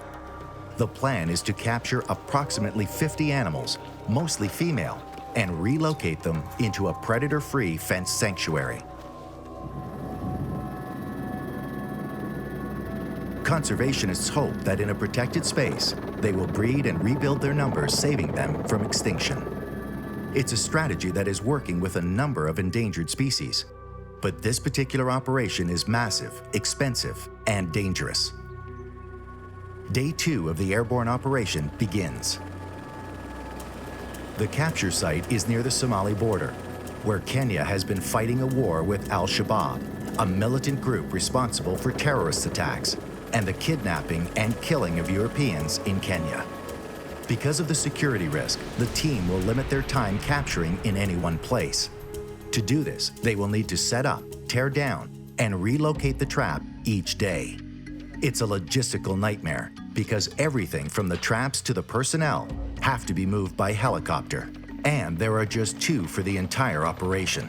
To limit the travel distance, the team will use a secure forward base to stockpile equipment and fuel for the helicopter. We're now going to head, we need some guys on the ground and at the site.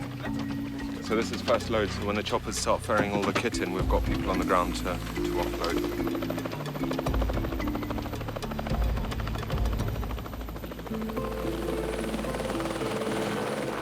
The front lines in the fighting between Kenya and Somalia is about 25 kilometers to the north. but no one can say with any certainty where an attack could come from. So as a precaution, armed teams travel with them.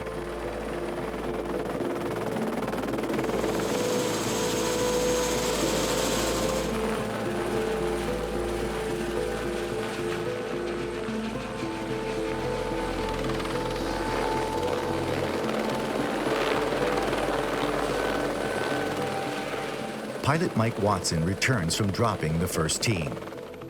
Now, he and KWS pilot, Major Koak, will begin ferrying the many loads of heavy equipment.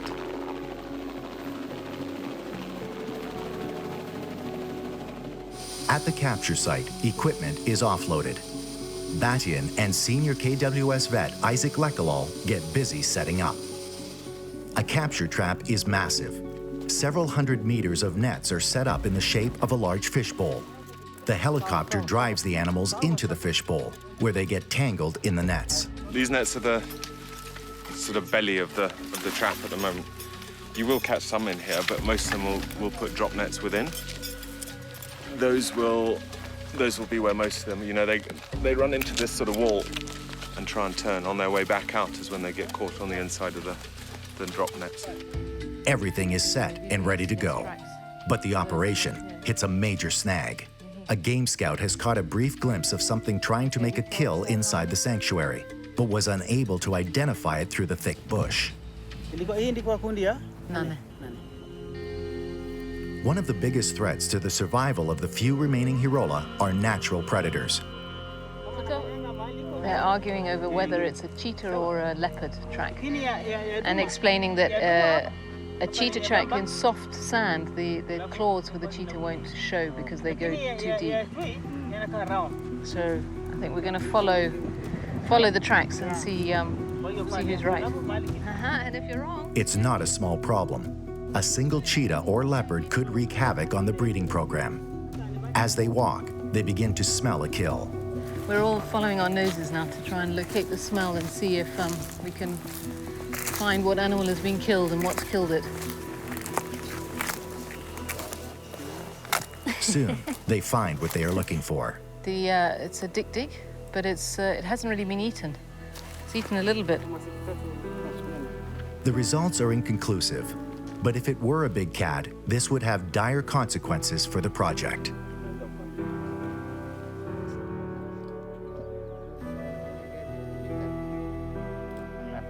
Now a new plan is hatched. Rangers will step up patrols and capture cages have been brought out. When the predator is found, every resource will be allocated to remove it. With Juliet and her team looking for cheetah or leopard, and Batian and Isaac finishing the trap, KWS vet Matthew Matinda takes advantage of the lull to collar an elephant. The story of the elephants in this area of Kenya is one of decline. Heavy poaching in the 1980s by Somali rebels decimated the elephant population. With the renewed conflict on the Somali border, once again poaching is an active threat. The Kenyan Wildlife Service wants to put a radio collar on one of the remaining elephants in the area to track its movements. But if there are 3, we knock one down. The 2 we can chase to a good area. Then when this is gone down and we are comfortable, we go, we wake it up, get right to the chopper, get out.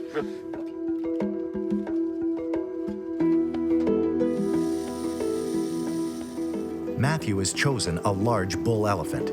He will dart it from the helicopter with a powerful tranquilizer. Once it is down, they'll be dropped off to put on the collar. The elephant is found in a forested area next to the Tana River.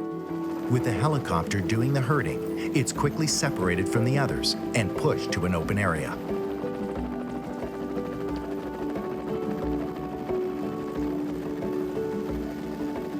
Matthew takes aim. He darts the elephant on his first try. Now they pull back and wait for the drug to take effect. Major Koak is new to capture work and the KWS. He's an experienced military pilot who has flown several tours of duty in Bosnia for the United Nations, and his combat flying skills will come in handy. Capture work requires quick thinking and a steady hand under extreme conditions. The elephant has gone down in an awkward position. The way it's sitting, the elephant's enormous weight makes it difficult for the animal to breathe. Matthew and his assistant attempt to roll the animal onto its side. But the groggy elephant is too heavy. Matthew decides to go ahead and put on the collar.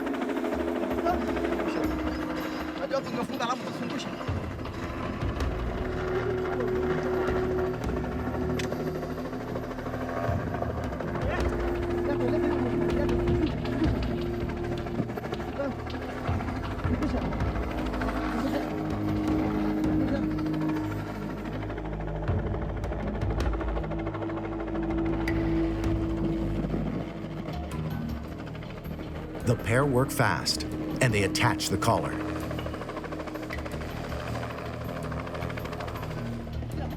Matthew gets the antidote to the tranquilizer. He'll administer it, and then the pair will sprint to the chopper and get back in the air.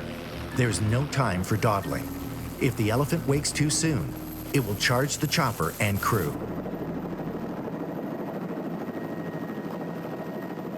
With the job done, they head back to join the Hirola capture. Back at the capture site, Batian's team is close to finishing the setup of the capture nets. He and Isaac go over the final plans. Mike takes to the sky. He's scouting for Hirola to steer towards the nets. So this is our first actual drive into the nets, you know. For all of us, it's only two of us, or two people that have seen Hirola being caught in nets. So a bit of an eye-opener. We've got 3 on the way now. Obviously the nets are set up, and this is just a complete test to see how the whole system works. You know, keep it down to a few to begin with. Don't want to be greedy at this stage. Mike begins to push a small group of Hirola.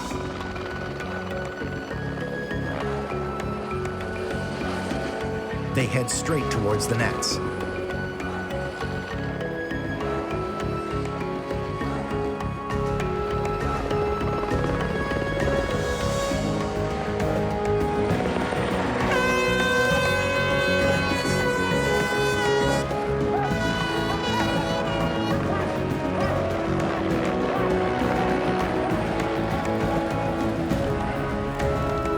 Batian takes care not to get impaled on the animal's horns.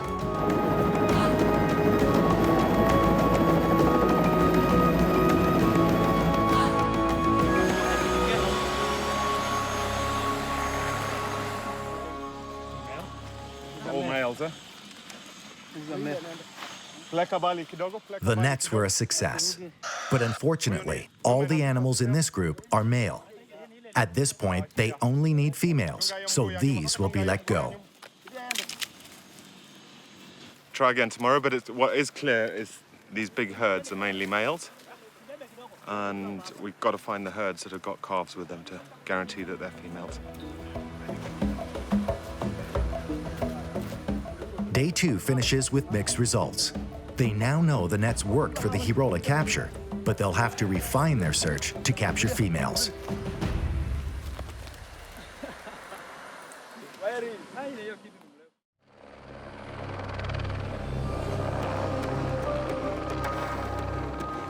Wildlife expert Batian Craig and a team from the Old Pejeta Conservancy are in northern Kenya, taking part in a massive animal capture on the Somali border. The focus is a rare antelope species called the Hirola. Poaching and natural predators have put the Hirola on the critically endangered list. Now the plan is to capture 50 animals, mostly female, and relocate them to a large 4,000-acre predator-free enclosure and start a breeding program. This is a crucial step at a crucial time for the species. But just 2 days in, the operation has had a major setback. Animal tracks, possibly cheetah, were found inside the sanctuary enclosure. The presence of just a single predator is enough to shut down the entire operation, meaning the considerable investment of time and money would be lost, and the Hirola would remain vulnerable. Day 3 starts with more bad news. It's not 1, but 2 cheetahs prowling the sanctuary. So for today, the plan to capture Hirola is put on hold. The focus turns to this new threat.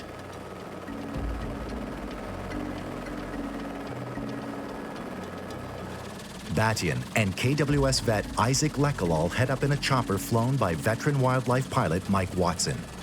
The plan? They'll search out the cheetahs, dart them, and release them outside the fenced sanctuary. There's one on our nose. Okay, there's one here as well. There's two together. Let's just keep chasing them a bit until they get shot down. Okay, you can calm down, Julia. We got two. There's one now. Spooked by the noise of the helicopter, the cheetahs take flight.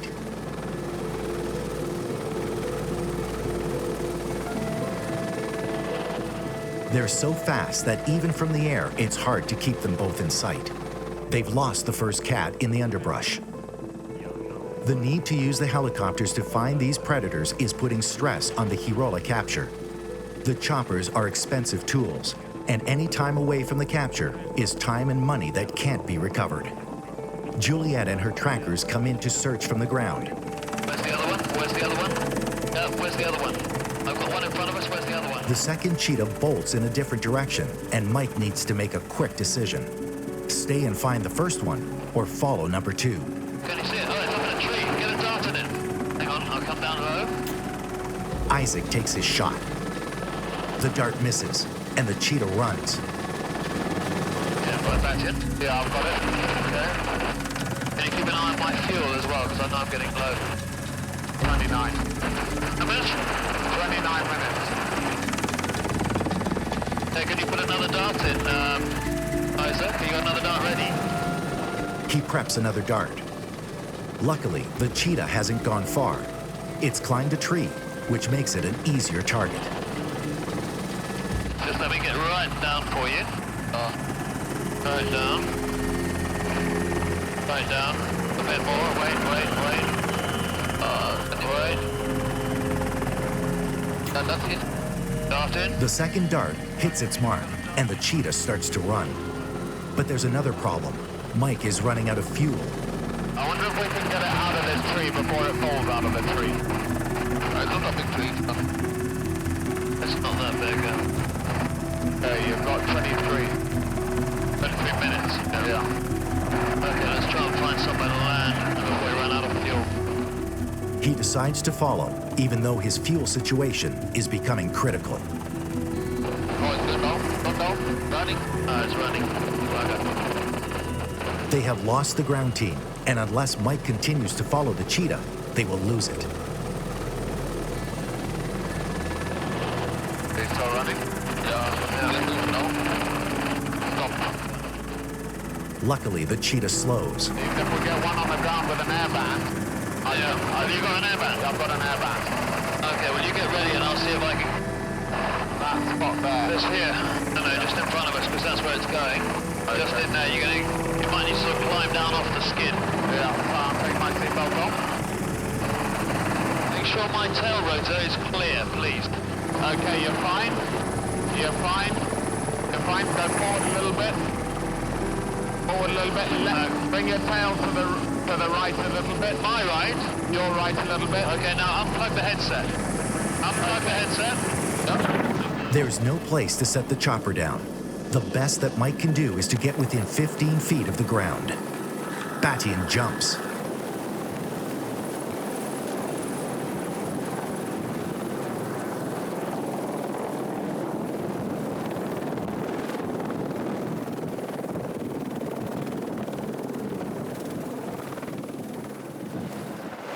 He will use his shirt as a blindfold for the cheetah.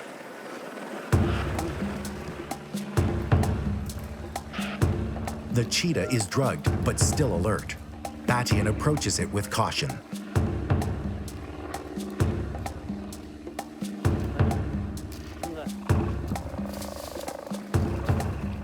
With its eyes covered, it begins to calm down. You know, obviously putting these Hirola in, and the biggest threat to the Hirola are the predators. And there's been 2 cheetah in here. And we've just literally been waiting for an opportunity, if they get seen, to try and dart them. Luckily, we managed to get one. There's one less cheetah in here, and hopefully save one more Hirola.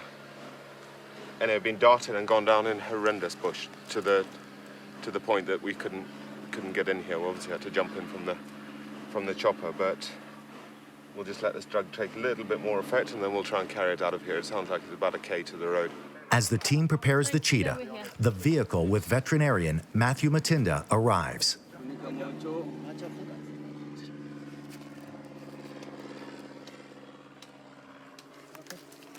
They're taking the cheetah outside the sanctuary gates. They'll release it and reverse the drug. But they realize they have another major problem. Normally, Matthew would top up the drug and keep the cheetah under sedation. But the tranquilizer is with Isaac in the helicopter. They have less than 15 minutes to get to the gates before the drug wears off, and they have a fully awake cheetah in the car. The gate is several kilometers away. They'll be cutting it close.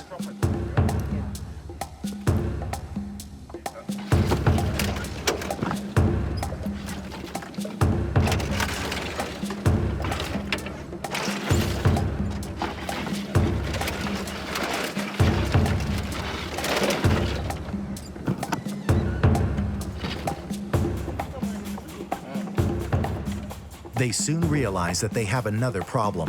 They're completely lost. Even for these veterans, in a featureless environment, it's tough to keep your bearings. Batian has no choice. He has to call in a plane to guide them out. Right, deal. It's now a race to get outside the gates before the cheetah wakes up in the car.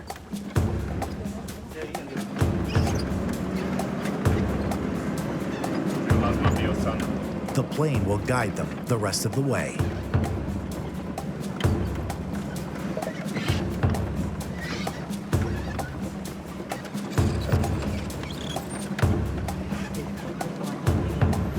Everyone is relieved when they reach the gate. They quickly remove the cheetah.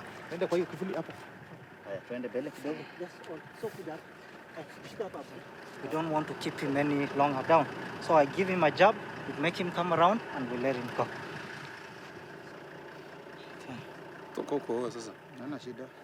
We'll do Hirola. Yeah. You stay here. Pengine moja yako shuka, si ndio? Unaja na watu yote.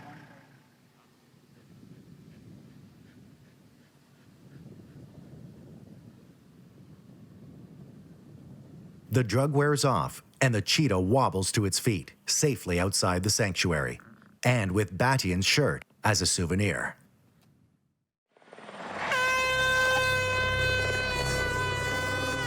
Batian Craig and his team from Old Pejeta are in northern Kenya. They are working with the Northern Rangeland Trust in the capture of a rare, critically endangered species of antelope called a Hirola. The plan is to move them into a predator-free sanctuary to start a breeding program to boost their numbers.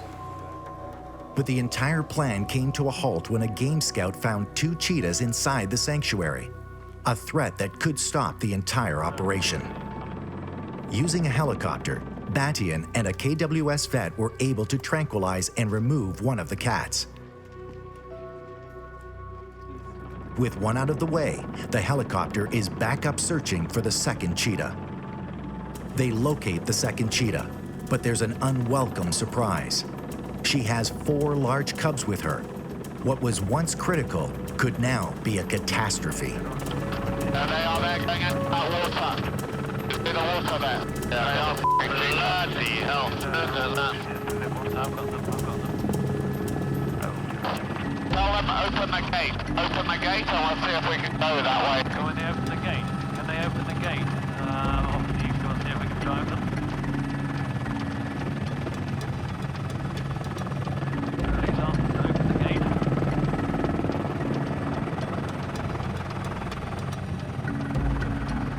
That's going to cause havoc, this is. What, herding cats?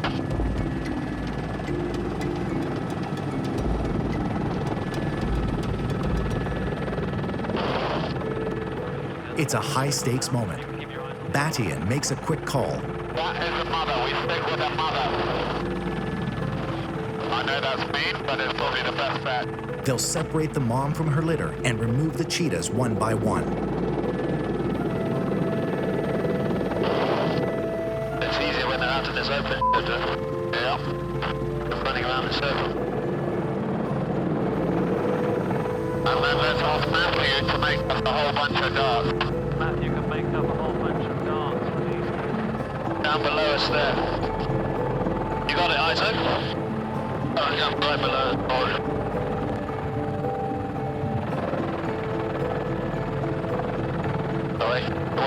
Wait. I just want to try and keep her out in this open stuff for you, Isaac. Okay, that's the fence on our nose, huh? Right. Hang on, mate, I'm looking at this. Wait. She's still got some buffalo. Just run her until she's absolutely fucked up. Then let me come around and see if we can get her up against the fence, as Badger was saying. This wind is quite a bastard and I can't. Nice, slowly, I'll get you an angle in a minute. I'll just try and push her up against this. Watch my tail, please. Yeah, you fine? Yeah, but I'm going to be going backwards probably. There you go. Yeah, you fine? The exhausted cheetah has nowhere to run. Watch my tail.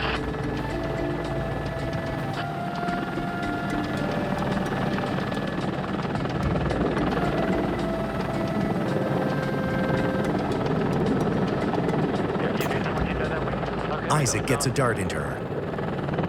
Okay, if we can get the vehicle here, please. He's just preparing. Just told those guys if the vehicle will come fast ahead, because there were two vehicles and then the other one can wait for Machida. Perfect, on that.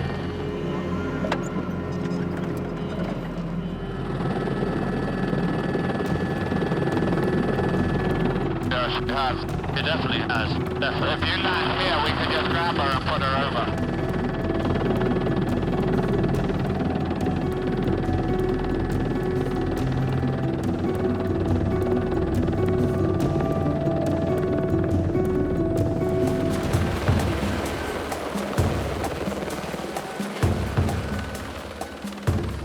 This is a hands-on job.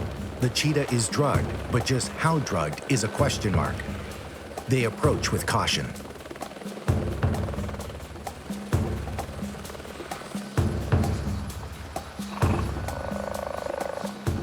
When the cheetah tries to run, it's clear the drug is working.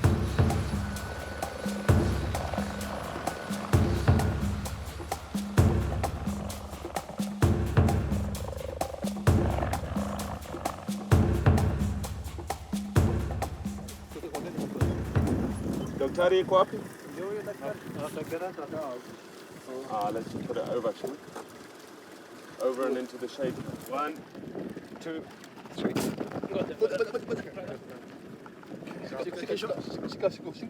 Shingo. Here.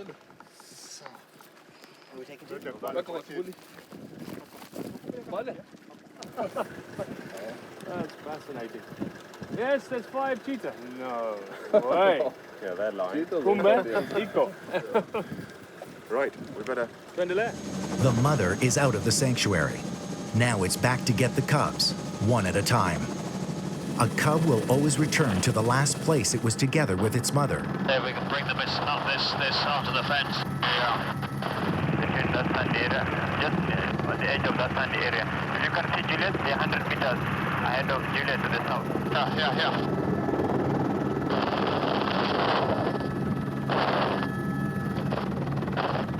A cub is separated from the rest. Like the mother, they run it towards the fence to tire it out.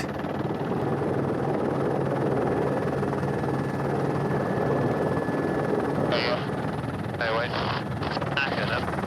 They could almost pick this thing up. Have we got a dart in? No. The thing's finished.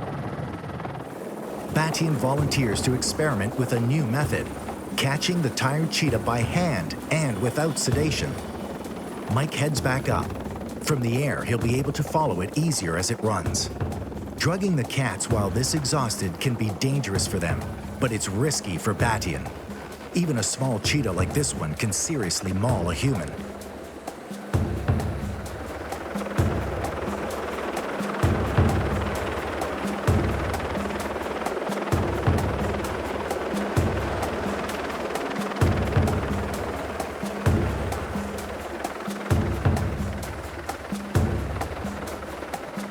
He pulls the cheetah by its tail.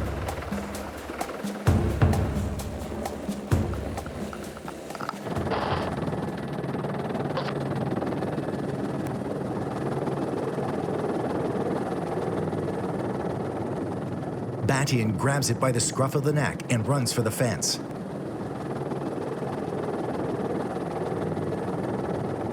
Once on the other side, it should be able to find its mother. 1 down, 3 to go. You see the Batian? Okay, I got it. Okay, brought me down. Okay, face down now, you're fine, but... They quickly run the cheetah. As before, Batian goes after it on foot.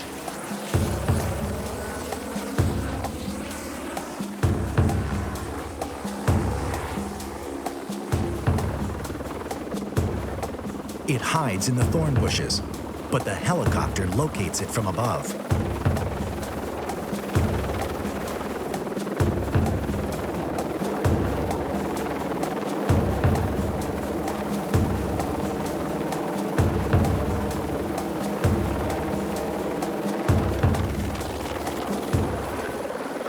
Batian grabs the second cub. This time, they're too far away from the fence. They'll have to take it on board the helicopter.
The trip outside the fence takes only a minute.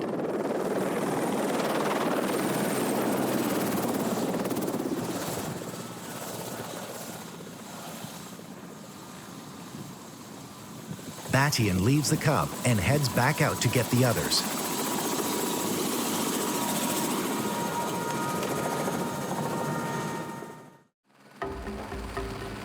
It's been an eventful few days for wildlife expert Batian Craig. He's in northern Kenya working with the Northern Range Land Trust on an operation to save a critically endangered species of antelope called a Hirola. They're capturing 50 animals and relocating them to a fenced and protected sanctuary to start a breeding program. But the entire operation ground to a halt when 6 wild cheetahs were found inside the sanctuary. It's taken several days to locate and remove the predators. Now, with time running out, everyone is again ready to capture Hirola.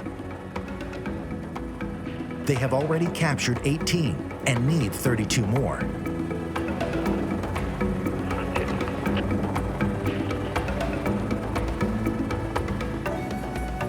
The capture nets have been set up.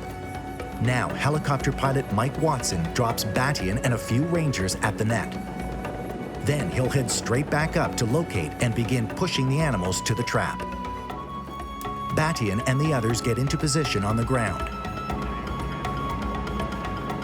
Mike is pushing a small group.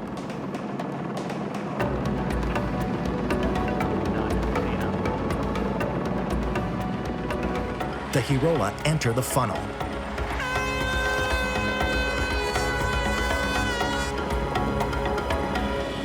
They hit the back of the nets and become entangled. It's a great start. Most of the Hirola are female. Yeah, that was a bit better. Here we go, 3 females and a big man.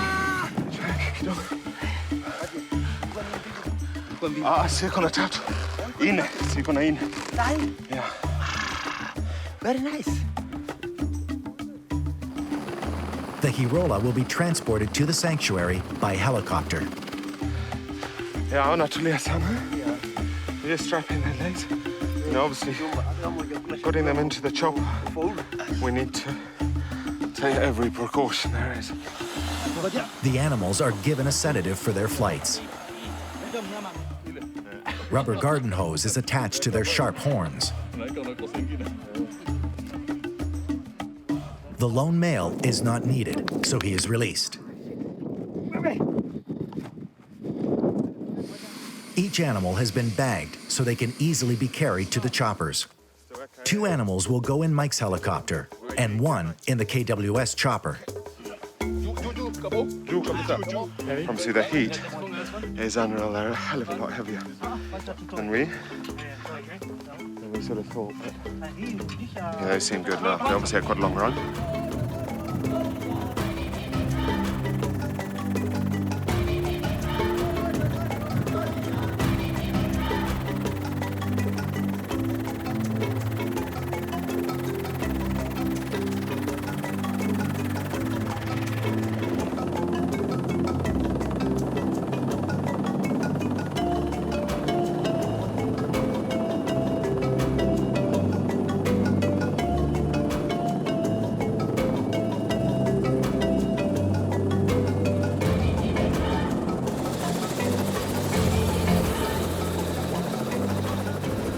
The Hirola are taken off the helicopters with the help of members of the Ishak community, who will be running the sanctuary.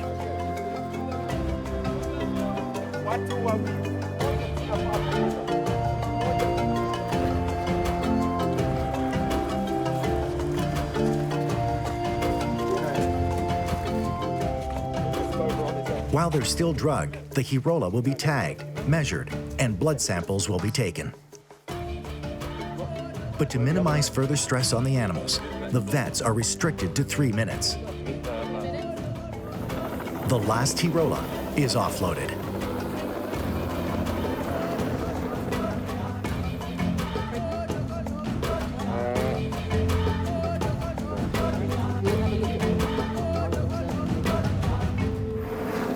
Finally, they are taken into the holding pens where they'll be untied and woken up. Have you done it, Omar? Yeah. 1, 2, 3. 20. Ja, man kommer gå i jacke vizuri.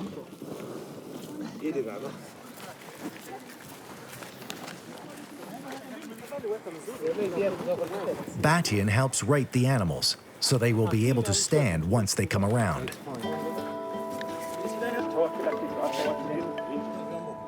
The first one comes to. Batian grabs hold of it so Matthew can finish with the last animal. These animals will spend the night here so that the vets can monitor them and make sure they're doing well before being let out into the larger sanctuary. That is a success. Yeah, no, we're getting there.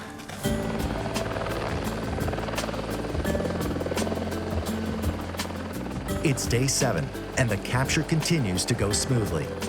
Push after push, Mike is able to drive groups into the trap.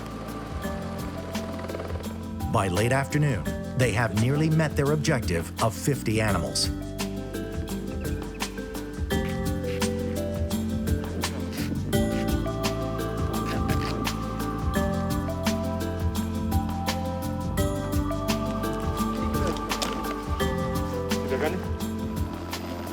Once the operation finishes, Batian, Mike, and the capture team will head home.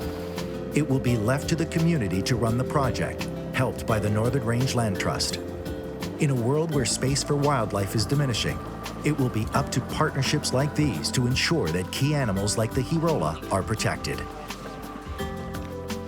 But before anyone heads home, there are still 4 more animals to capture.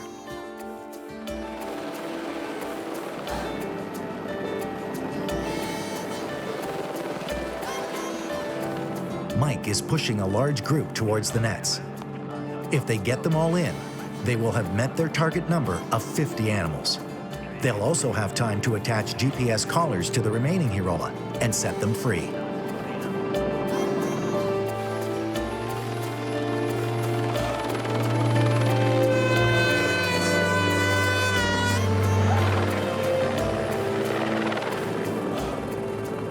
It's another success. The entire group gets entangled.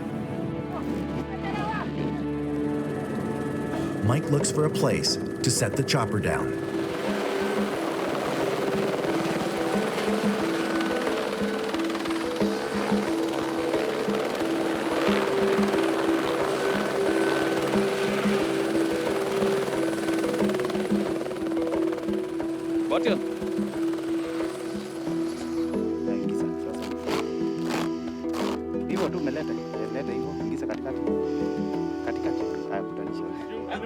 They quickly load the first 2 animals for Major Coac to take back. 1, 2, 3, turn it. Okay. Hold it down and we'll bring a female to release with it. Batian attaches tracking collars to the remaining animals. This will be the first time that the range of the Hirola will be charted. It's important information for the researchers and conservationists, and will help them come up with a long-term plan for the Hirola.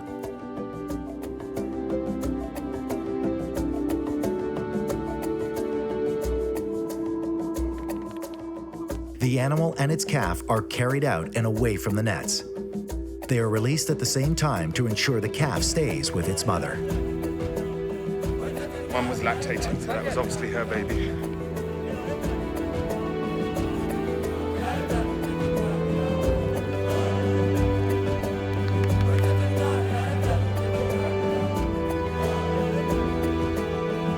The capture team brings the final animal on board. The first phase of the Hirola operation has been a success.